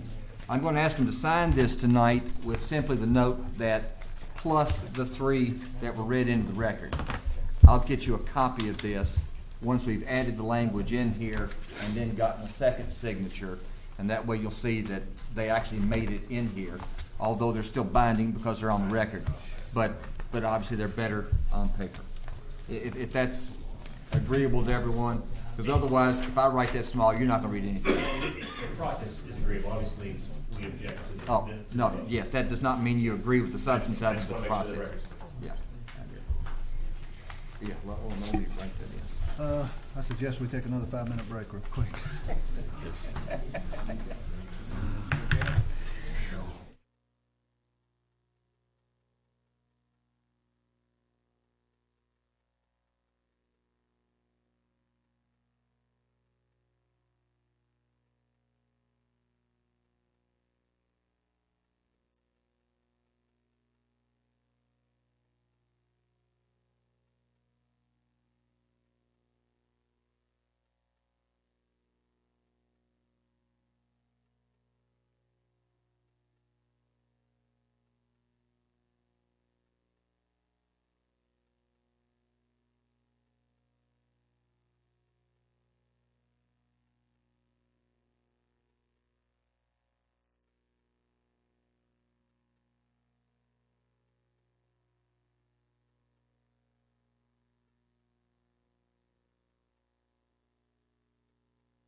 To note, there was a letter that was submitted to our office by Mark Smith.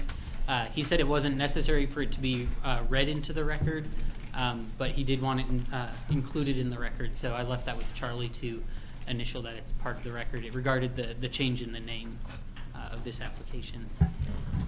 This application is for the construction of 10 apartment buildings. These buildings are planned to have 8 units each and be roughly just under 2,900 square feet each. This will be located in the Falls Creek development and will be roughly 5 acres. The area is currently zoned R1C PUD, and access will be provided by Meadow Lane and Village Park Drive. As you can see on this vicinity map, this street here has been renamed Meadow Lane. It was previously also Village Park Drive. The site will be located down here just south of these townhome lots and just east of these existing apartment complexes.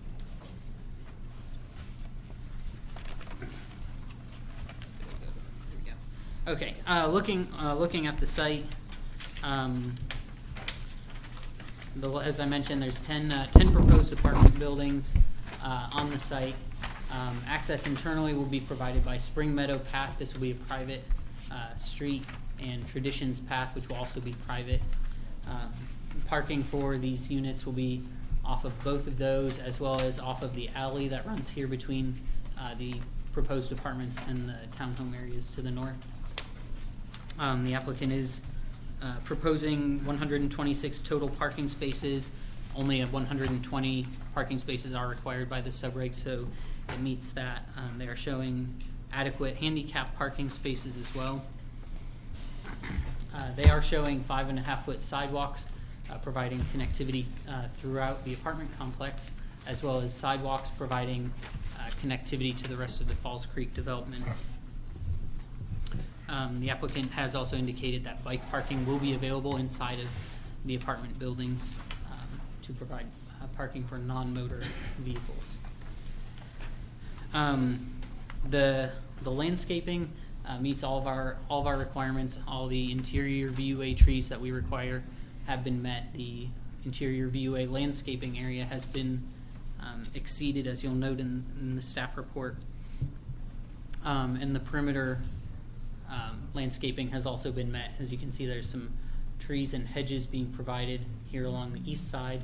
There's an existing tree line that they're preserving here along the south of the property, and there are some there's an existing tree line here on the west side of the property that they are also preserving. The only real concern, or the only concern I have with this application, if you'll go with me as we go into the history of this just a little bit, this entire Falls Creek area was approved with a zone change in 2004. As part of that, they were granted, amongst other things, 163 multifamily units. You have a table there in your staff report that kind of charts kind of where we are today. This particular area was approved for 70 units in 2008. And then what we refer to as the mixed-use center, which is kind of this whole area in the north and east of this area, was approved for 106 multifamily units in 2011. So as of right now, there are 176 multifamily units approved there when the zone change only allowed 163. Now, some of those with the assisted living center may have been approved with a density bonus based on the use. So if this application is approved and no further changes are made, we would be approving 186 total multifamily units in the Falls Creek area.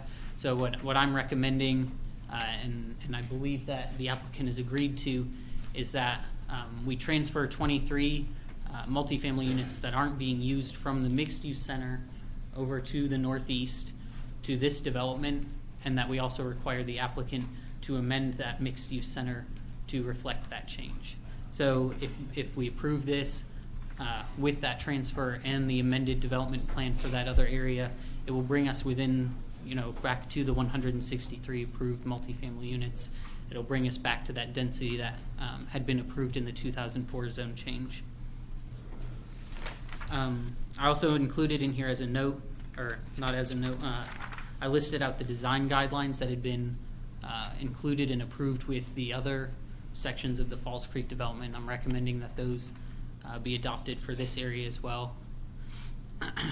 So staff is recommending approval of this preliminary development plan with the waiver to move the unused multifamily units from the mixed-use center to this development with the conditions of approval. There's kind of the history I didn't. With these conditions listed here, the ones that are non-standard would be that the design guidelines from the previous areas of the Falls Creek development apply to this. And then the last condition is the only other non-standard one, that the applicant submit an amended development plan for the mixed-use center, which was previously approved as PDP 2011-29, and that will show the reduction that the waiver would show that the applicant has applied for.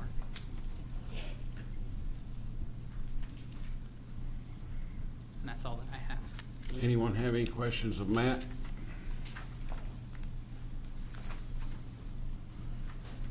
Thank you, Matt. The applicant have anything to share with us? Mr. Chairman, members of the Planning Commission, I'm Fred Eastridge. I'm here representing the development plan. I've talked to the owner, Mr. Smith, and his son, Joey Smith, and we're in agreement with the conditions and would appreciate a positive vote. Does anybody have any questions for Mr. Eastridge? A couple of questions, Fred. Yes, Mr. Sherrill. Obviously, did this, the only question, I've just got two questions. Yes, sir. I'm a little concerned. I'm very familiar with the property, the way it lays, as far as absolutely making sure, as far as especially with the weather we've had in ongoing floodplain. So I assume this is your drawing, correct? That's correct, sir. Yeah, okay. One other question I've got is, are you satisfied with, and maybe this isn't your realm, maybe it's geotech, and maybe it's not even my realm of getting into, Charlie. We'll just forgo that. Thank you. Thank you, Ms. Shirley. Ms. Shirley, I did do a LOMAR on this site, and that floodplain is reflective of that. The LOMAR that was originally the 2014 updates did not match the exact topographic conditions of the site. We went out and actually thoroughbred surveying. Joel Day did it. Surveyed the site, got the topo on the site. We submitted that, changed it, and got it approved through the FEMA, and that is the actual floodplain on the site. Thank you.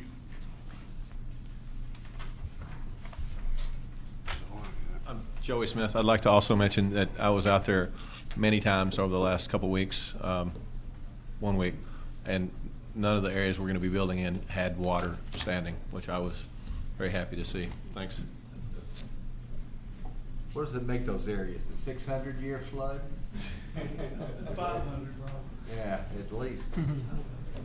Grant, are you okay with everything? Yes, I'm on.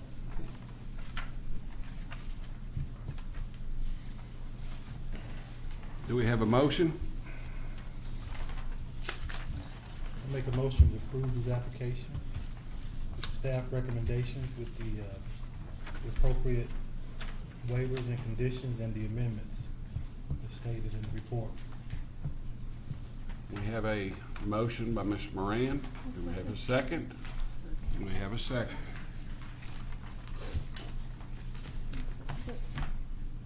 I second the We have a second by Mrs. Mazzell. Thank you. All in favor? Aye. Any opposed? Motion passed.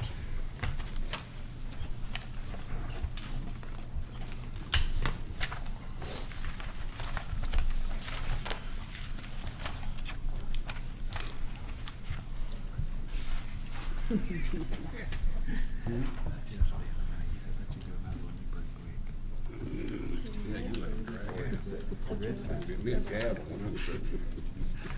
a flashy fellow. Moving right along, the next one is the Hill and Dale amended rezoning quest. There was a change on this application also that we need to know.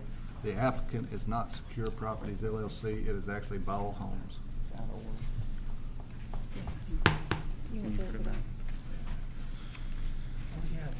Were you still there?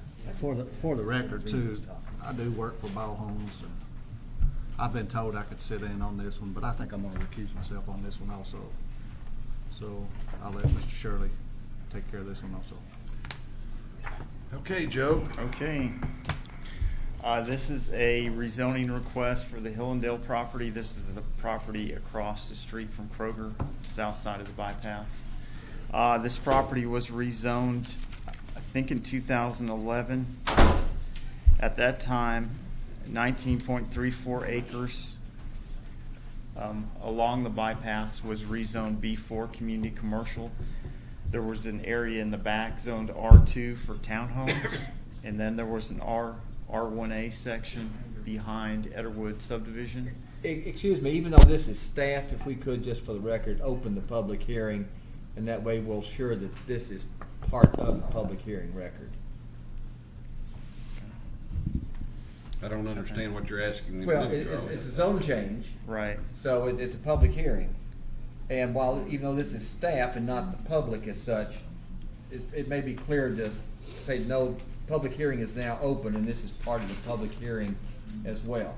I don't want somebody down the road to say, he didn't talk as part of the public hearing, so therefore we can't consider that as part of the record. Okay. Public hearing is now open to hear file number ZMA 2015-07. Okay. Go ahead, Mr. Kane. All right.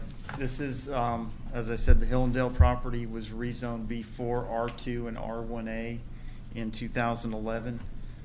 I guess the market wasn't ready for commercial dislocation, so we have a new application to amend the B4 section to R2, which is medium density residential, and it will include both the B4 and then include the existing R2 property within the development area. So the request is for this 24.56 acres. The area behind Etterwood in the rear with access to Etter Lane is not included in this application, so that remains zoned R1A. The request is for a rezoning for an apartment complex of 295 units. This development plan was included in the zoning application, but this is strictly at this stage a concept plan. They'll have, if this rezoning is approved by City Council, they'll have to come back with a preliminary development plan. So you'll see this again in a more finalized stage. So it might change a little bit, might have some further information. Right now, we're just looking at it as a concept plan. But it is, as it's drawn, it does meet all our requirements for an apartment complex as far as the number of parking spaces, the interior and perimeter VUA meets our requirements. There is one point of access off the bypass still, off McClellan Circle. They're proposing an additional point of access stubbing out to Gano Baptist Church. There is no connection proposed to the rear to this area zoned R1A. So this was previously approved for, I believe, 14 one-acre lots. In the previous commercial zoning showed a road connection all the way to Etter Lane. That is not proposed in this development. They are not showing any vehicular connection to the rear or to Etter Lane. There are a couple, for an apartment complex of 295 units. This is kind of nuances to this plan. The R2 previously showed townhomes in this area. The green belt is to the rear of this site. The green belt in this area is at the 820 contour of Cane Run Creek, so the actual green belt line follows essentially the property line. The green belt area was zoned conservation with the previous application, so there is abutting conservation zoned land and greenbelt area to the rear. Because the R2 zoning is our medium density residential, it allows a density of up to 12 units an acre. They meet that overall, and they've in this plan kind of phased the development to go from lower density to higher density. So they pushed the apartments to the north, so that this area that was planned for townhomes still remains lower density, and then it transitions to the north. So overall, it still meets our 12 units per acre overall, but the density is a little bit lower at the greenbelt than it is to the north. Although this is the concept plan, I would recommend, although it's not in, I don't think specifically in the conditions of approval, I would like the applicant to work with us maybe to kind of provide more of a usable open space park-like area in the rear, and maybe plan this so that this open space can potentially be accessed by any future trail network in the green belt, and maybe will be more usable open space as an amenity for the development. They're also showing a connection to Gano Baptist Church.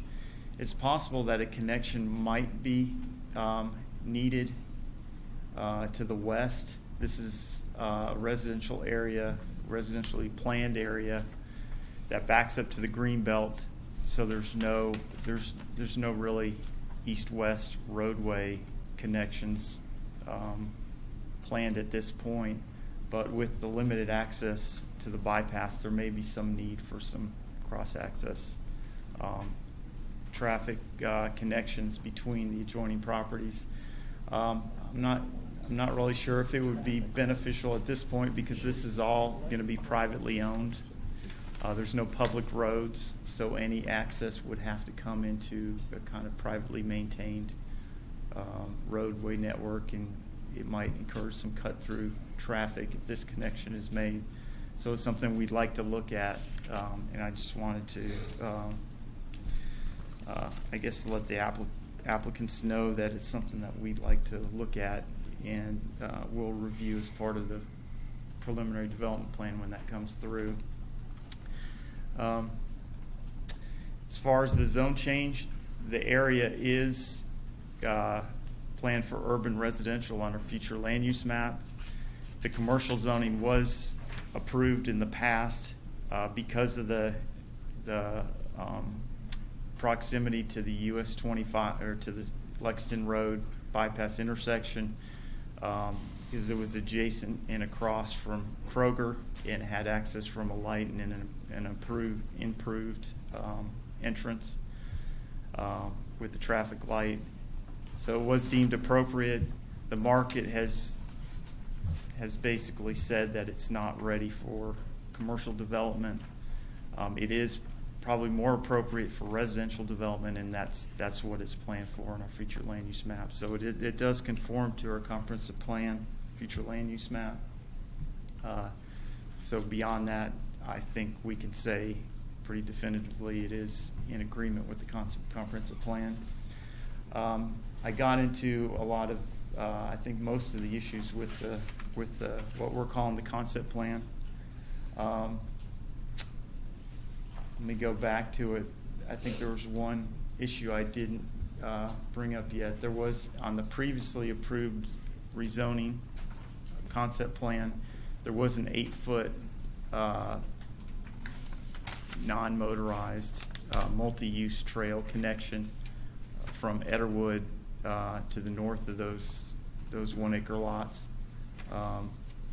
through to the commercial area and all the way to the light, the Kroger, basically access entrance light. We would like to see that maintained in this development. It might be more beneficial to connect it to the green belt and maybe, maybe to a park or some type of open space amenity here. But we would like to see that connection, at least from the southern property boundary, this area, to the light, because there are some trails on the other side behind Kroger that connect the recreational areas in the Cephaletta. And this is one of the only kind of areas for crossing that you could cross the bypass on foot. So we would like to see the greenbelt connected to the entrance with the multi-use trail. Other than that, I'll just summarize by saying we are recommending approval with the conditions in the staff report. It is in conformance with, we did find it is in conformance with the comprehensive plan. And this concept plan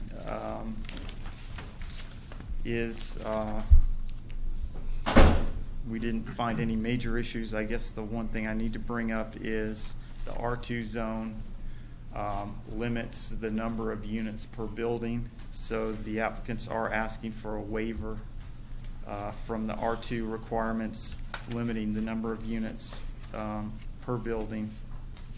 Other than that, we're recommending approval with that waiver in the 12 conditions of approval, including all the applicable conditions from the previous zone change. Direct access on McClellan Circle only at the light, no other access along the frontage.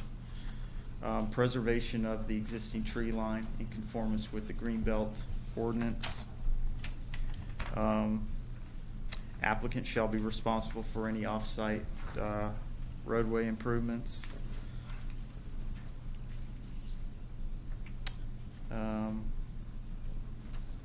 And then all the standard conditions. The only, I guess, additional is number 5. An 8-foot wide multi-use trail connection for non-motorized traffic be provided from McClellan Circle to, I would say, to the bypass, so a future connection, if appropriate, along the Greenbelt into Etter Lane could be made.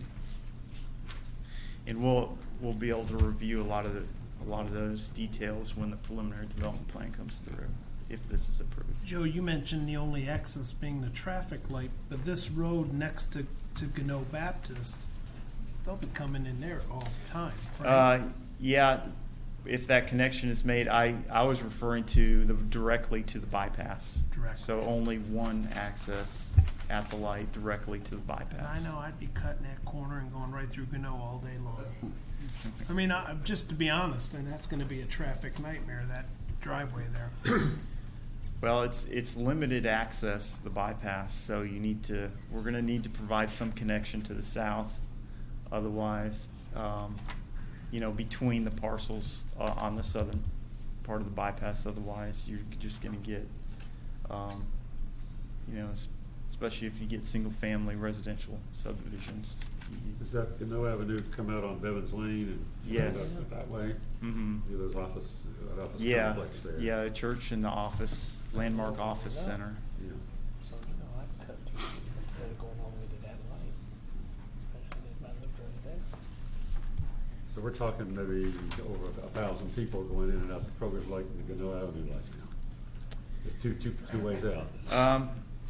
295 units. So yeah, At least 1,000. I guess average 8 trips a day. So if you average it out over a day, Almost 1,200. Yeah.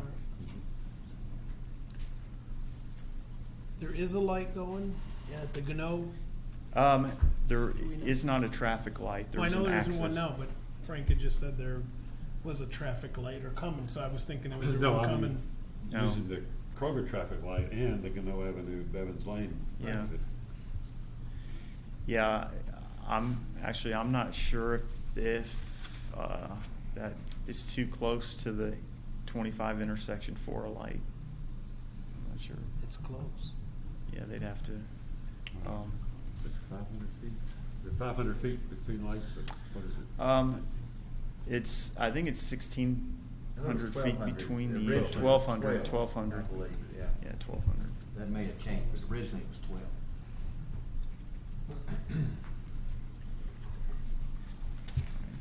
Are we gonna strike number 6 from the conditions of approval? Yeah, I had to X through it also, cause, believe, cause I had marked as property was sold, and that was no longer, Yes, I think that was discussed at workshop. Yeah, Since that this is is, no longer- that was providing access to the commercial To the areas commercial, yeah, for which doesn't the exist. residential. yeah, that is OB at this point. And the green belt really protrudes up into this. I don't know if, and that traffic would have to come through a series of private roads and parking lots, so, yeah. I think that was, So you agree it was 6 should decided not- to agree should not to be- strike number 6, yeah.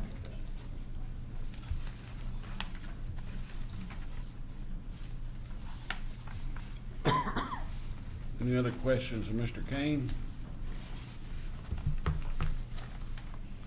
The other issue is they didn't meet the setback from the bypass 100 feet, but then at workshop, they said they could Yeah, meet that it, was so I left that worked out though, wasn't it? Yeah.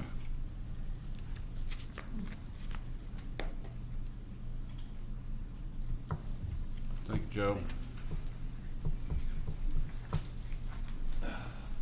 Good evening. Nick Nicholson here on behalf of Ball Homes. I will keep this very brief since I understand you all want to go home.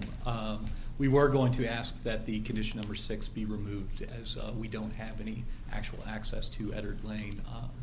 The R1A property is not part of this zone change. We're not adjacent to Eddard Lane in any way, so we couldn't actually connect even if we wanted to. Very quickly, with regards to the traffic concerns, the development we are proposing today in comparison to the 2012 that was approved is showing a decrease of 71% of the actual traffic from what was approved to what we're asking for today. And that access point was originally shown on that development plan as well. It is also my understanding there is no way that intersection can be lit due to spacing requirements. So we do believe most people will use the actual lit intersection by the Krogers. I'm also going to ask if we could amend condition number 5 with regards to the trails. Similar to what was discussed very, very much earlier today, we don't know exactly where the city's trails are going to really come into play in the Greenbelt, and so we would like to just kind of reserve space, basically reserve an easement in order to say that we will connect with the trail system. The proposed language I have is the location and responsibility for installation of the 8-foot wide multi-use trail to connect to Greenbelt will be determined at the time of the preliminary development plan. I got copies for you all to see that as well.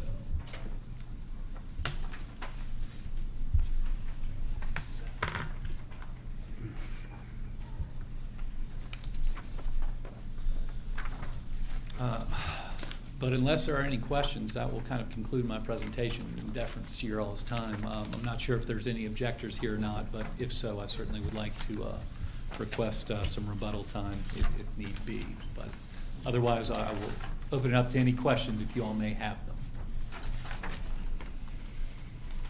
Any questions? Thank you, sir. Thank you.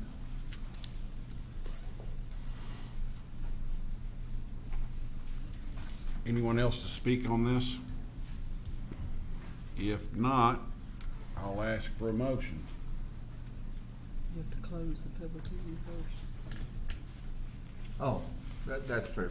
Close public Thank you. hearing, yes. Thank you. Public hearing is now closed. Can I take a motion, please?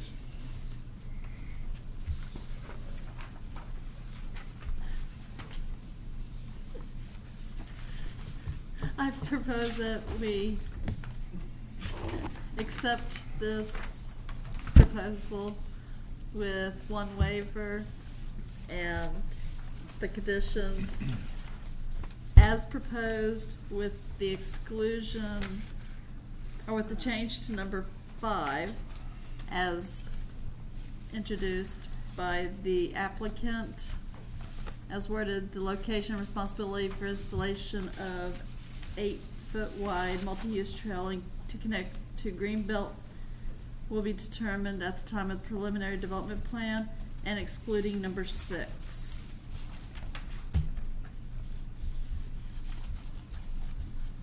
And I believe in the staff report, didn't it say that this is consistent with the plan? Even though it's different from what had been, but it's still consistent with the plan, if you would add that to your motion. Which is consistent with the plan. Thank you. And we'll just, if you don't mind, Mr. Chairman, we'll just append his proposed change language to the regular conditions, so I don't have to pencil all that in. Okay. We've got a motion, Mrs. Mazzell. We've got a second.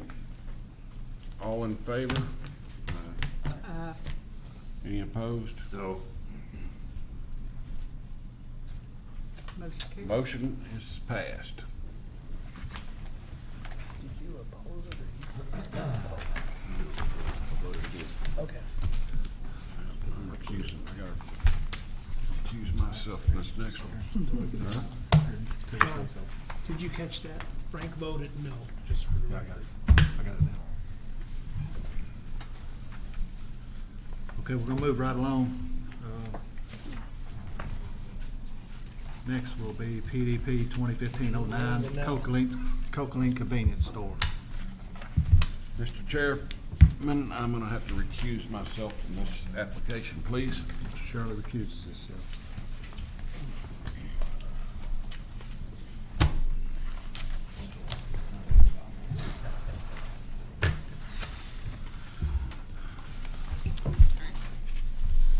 All right, this property, or this application is a preliminary development plan for the construction of a 4,250 square foot convenience store with gas pumps and parking. The property is currently zoned B4. It was zoned such in the 2004 zone change that was mentioned in the previous application. Access for this will be from Falls Creek Drive, which, as shown on the preliminary development plan, will provide a connection to US 25. There are several waivers and variances requested. We'll get into those in just a second. The location of this site is very near to one of our other applications this evening. It is just east of Cincinnati Road, or US 25, and to the west of the application with the apartments that we heard earlier. The development itself, if I can get to the next slide, looks something like this. As you can see, there's access from Falls Creek Drive here for motor or for vehicular traffic. There's another vehicular traffic entrance here off of this, at the moment, unnamed street here. Pedestrian access, there's some access from this sidewalk here, which through crosswalks provides access to the site. There's another sidewalk that runs along the southeastern portion here. There's a mid-block crosswalk proposed here with some safety precautions taken, which if there turns out to be a large amount of pedestrian traffic or safety issues, those can be upgraded to stop signs. As far as the size of the building, is consistent with the B4 zone. Most of the landscaping shown on this preliminary plan is consistent with the B4 zone. They show adequate screening of the VUA area along the property. The interior VUA is not compliant, but they've requested a reduction of 7 trees from the interior VUA area as part of this application. They've also requested that the trees that are required along the western portion of the property here be reduced from 5 to 0. in place of that, they are proposing to put a 3-board farm fence as well as a 3-foot high hedge along there. There are some circumstances that require this change. There's a high pressure gas line that runs along the outside, as well as there's I think you said about an 8-foot drop from the road to the parking area, which requires a retaining wall, making it near impossible for trees to be planted in that area. If we look at the standards, it turned out a little bit smaller than I looked on my computer screen. But if we look at the standards of the B4 district, the application meets almost all of them. The building height is fine, the lot size is fine, the setback from the perimeter of the zone meets our requirements. It does not, however, meet our 35-foot building maximum line from right-of-way. That was intended to make buildings in this zone more walkable, but with this being a gas station and large and convenience store, in order to cater to the motor vehicle public, the applicant has requested for a waiver to that 35-foot building maximum line, as you can see here on this dashed line, so that there's room for vehicles to maneuver through the parking area, get to the pumps. Parking spaces meet our requirements. The freestanding signs on the project site are fine. They have not proposed any outdoor sales or anything of that kind.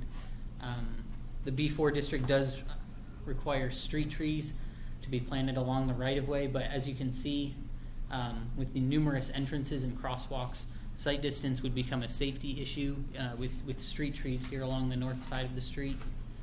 There's also a proposed water line that would run along the Falls Creek Drive there, which would make it also impossible to have street trees.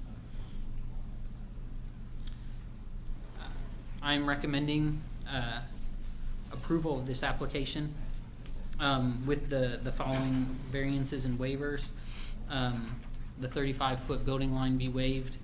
A variance to the interior landscaping to reduce the number of trees to 23 from 30. That's partly for this the health and safety of the trees.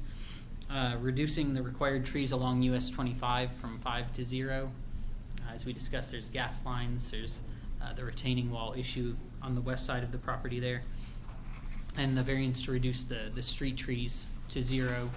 As we discussed, there's the water line that runs along the south side of the property, numerous entrances that would make it difficult to meet site distance requirements. The conditions that I'm recommending, most of them are standard for an application of this type. The last two are the only ones that vary a little bit. The first deals with the freestanding sign that the applicant is showing near where the entrance to 25 would be. And what I'm proposing is that if the applicant also in the future wishes for there to be a sign for the commercial area in general stating the occupants of that zone, that be co-located on the gas station sign to reduce the amount of sign clutter that could possibly occur. And then the last condition would be that the unnamed street to the east of the convenience store be named according to our naming guides. Oh yeah, sorry, I have a note here. It's also been brought to our attention that the property owner to the south is requesting access to Falls Creek Drive. I don't know if it would be best for that to be provided with the future entrance shown here on the development plan, or if some sort of other access point would be better. But staff is recommending that be considered. I don't know if that if that would also coincide with the closing of this access to 25 here that the property owner to the south currently has, or not. I'm not entirely sure. But that's all that I had. Matt, was there something maybe we discussed in the workshop Monday about shrubs along 25? Oh, yes. That's with the applicant is along 25 here. The applicant is proposed to reduce the trees there from 5 to 0. In place of that, they are proposing to put a 3-foot hedge along with a 3-board plank fence. Special note was made in the zone change in 2004 that the commercial area of the Falls Creek development be screened from, I guess, to the west from the Scott County Park. So it was very important to us that there be some screening there, even if trees are not possible. Does anyone else have questions for staff? On the 25, I see there's a note that says there's a fence, but then I also see it says retaining wall. What's there? What's going to be there, I should say. There will be a retaining wall because the US 25 sits higher than where the convenience store will be located. So there will be a retaining wall, and then on the US 25 side of that retaining wall, there will be a 3-board plank fence as part of the screening that I mentioned earlier.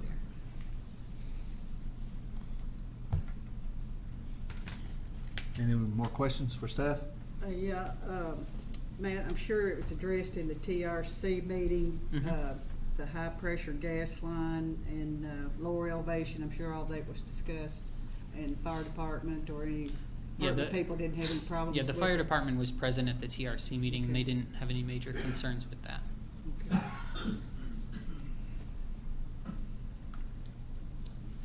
Any more questions for staff now? Thank you, Matt. All right. The applicant would like to speak? Mr. Chairman, members of the Planning Commission, I'm Fred Eastridge representing the plan. In response to several questions, yes, the one is the access from the property to the south. Falls Creek Drive is going to be extended. We have an encroachment permit with the Kentucky Department of Transportation for the access point. It'll be dedicated to the public use and so that access can be made. The access point that we've been discussing for them is right across from the access to the off of Falls Creek to the Cocaline store. And the Smiths behind me own the property to the south and this property. Doug Smith has told me that they'll be more than glad to work with the Whitakers or the developers of that property to make sure that the access is available for them to utilize. The rest of the conditions are agreeable with us, and the staff has done a great job as usual in looking things over and bringing things to our attention to fix, and we have. We would like to ask for approval, subject to the conditions. The area to the south will be developed. If it ever is developed, I think the Whitakers own the property. That's correct. So whenever it's developed, then that would be an access. Whenever it is. I don't know if it'll ever be. Do you know if it'll ever be developed or it could be developed? It's just up in the air. It's a. I don't know if that's fair to say. You want me to? You can address, please. Ralph, did you sign in? I did. Do you swear affirm what you're about to say to be the truth, the best of your information and belief? Thank you. I'll put you down. First, I want to say how impressed I am with all you guys and your service that you're doing here. It's truly amazing. I'd be in bed normally by now. We own, as they said, State your name for the record, please. Oh, I'm Ralph Rochelle. Thank I work for Whitaker Land Company. I'm sorry, I thought that. Thank you. This is Whitaker's driveway right here. As you can see, very close to the driveway that they're going to put into this area. That property's been farmed since the beginning of time, far before any of this, and Whitakers have used that. It's an active farm. They continue to use it. It's a daily use on that. We have had a concern with how this would affect the use of that road to US 25. So we've asked that, and they've seemed to agree here to let us have access to this road if necessary later on. which would be fine. Now, we feel like that should be, given to us, right? Because in prior conversations, they've talked about, okay, we'll let you on it, but we're gonna charge you money for it, and we feel like that it should be something that they, not necessarily provide even curb cuts, but let us onto the road. As you can see, how much this dramatically will affect our property, and we'd like to see that as a condition of this. And we're not here to interfere with what they're doing, but at the same time, we're asking that it not interfere with what it is that we're doing, which is farming. And now, there's been some question as to whether this will be developed in the future. The intention is that it will be developed at some point, and as far as when that will be, it's not that I know of any time immediately, but certainly there's a lot of activity out in this area, and the Whitaker's property is recommended to allow residential development in there. So that's all we got to say. And we would really appreciate if you could here tonight put as a condition that we be allowed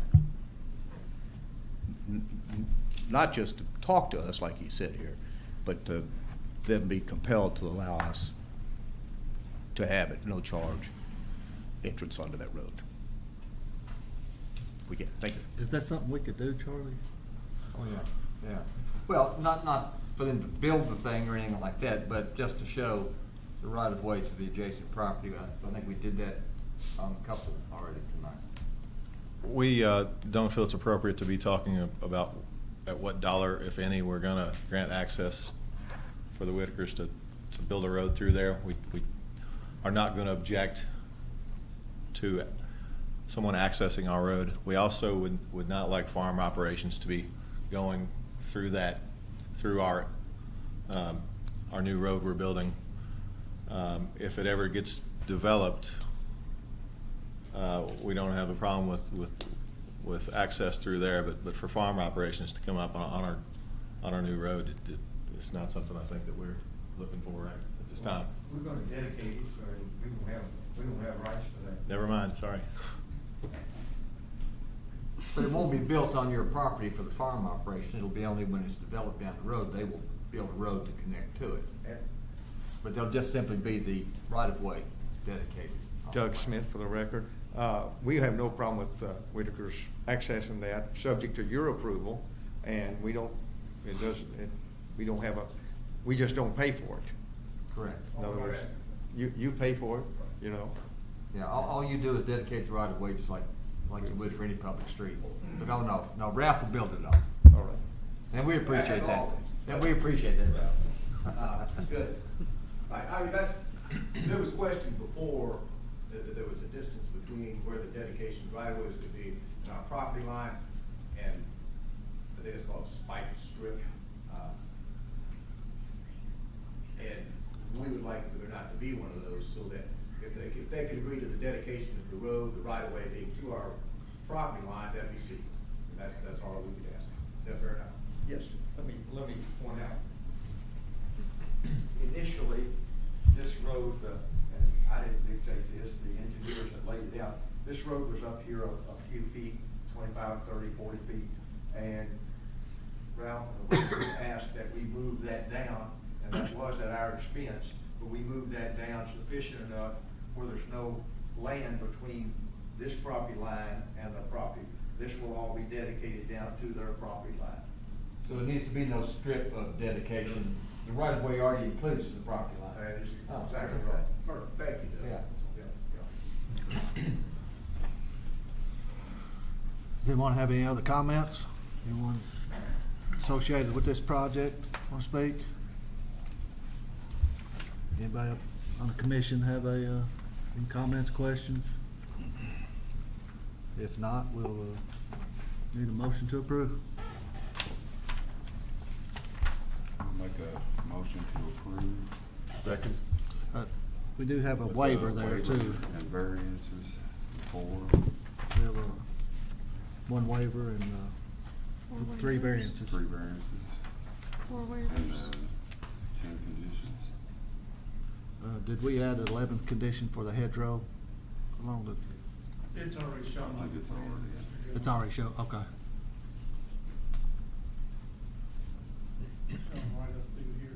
Okay. Was there access to the properties to the south, was that added? That's already shown too. Is that fence on there too? Yeah. Yeah, it does say fence on there, Rob. Okay. Real close proximity. Okay, yeah. Little X's on it right here. Okay. It's hard to see. There. So we got a motion to approve with the one waiver and the 3 variances and the 10 conditions of approval. Frank seconded, right? Did you second it? We have a motion by Mr. Caldwell, a second by Mr. Wiseman.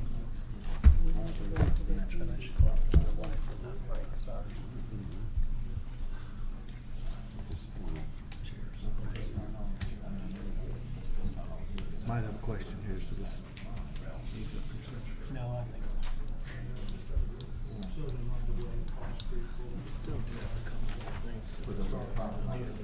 If we could, because I don't think it shows it that way, and Fred doesn't think so either. If we just add to that the southernmost right-of-way will coincide with the property line. On condition number 11, make a condition Yes, number sir. Yes, sir. And then that, I think, covers what we were talking about.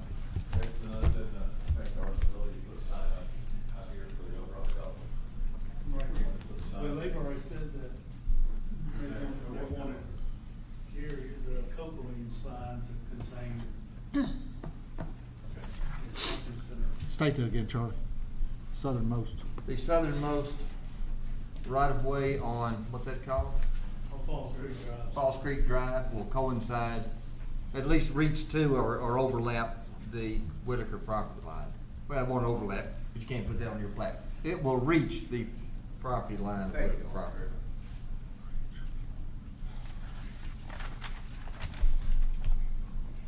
Actually, I like that coincide better. Will coincide with the property line. Reach. Entirely right.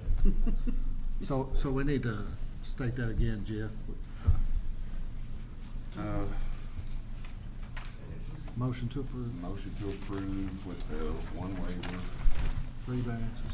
3 variances, and with the 11 conditions.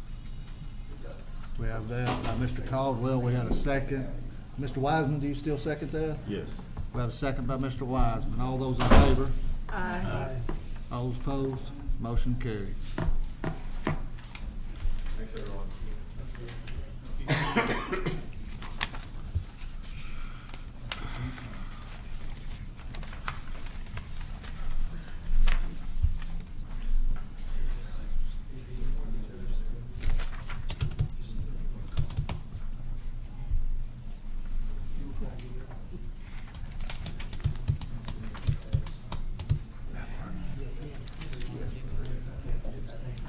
Move right along, Joe. Last item of business, well, there's a small one after this, but we had the landscape ordinance public hearing continued from last month. Can we continue it again? I don't see any reason why we couldn't if you were getting worn What's down. next month looking like already? Next month is gonna be light Okay. load. Can we, does everybody agree to that, to move it to next month? Yes, ma'am. Do we need a motion to do that, Charlie?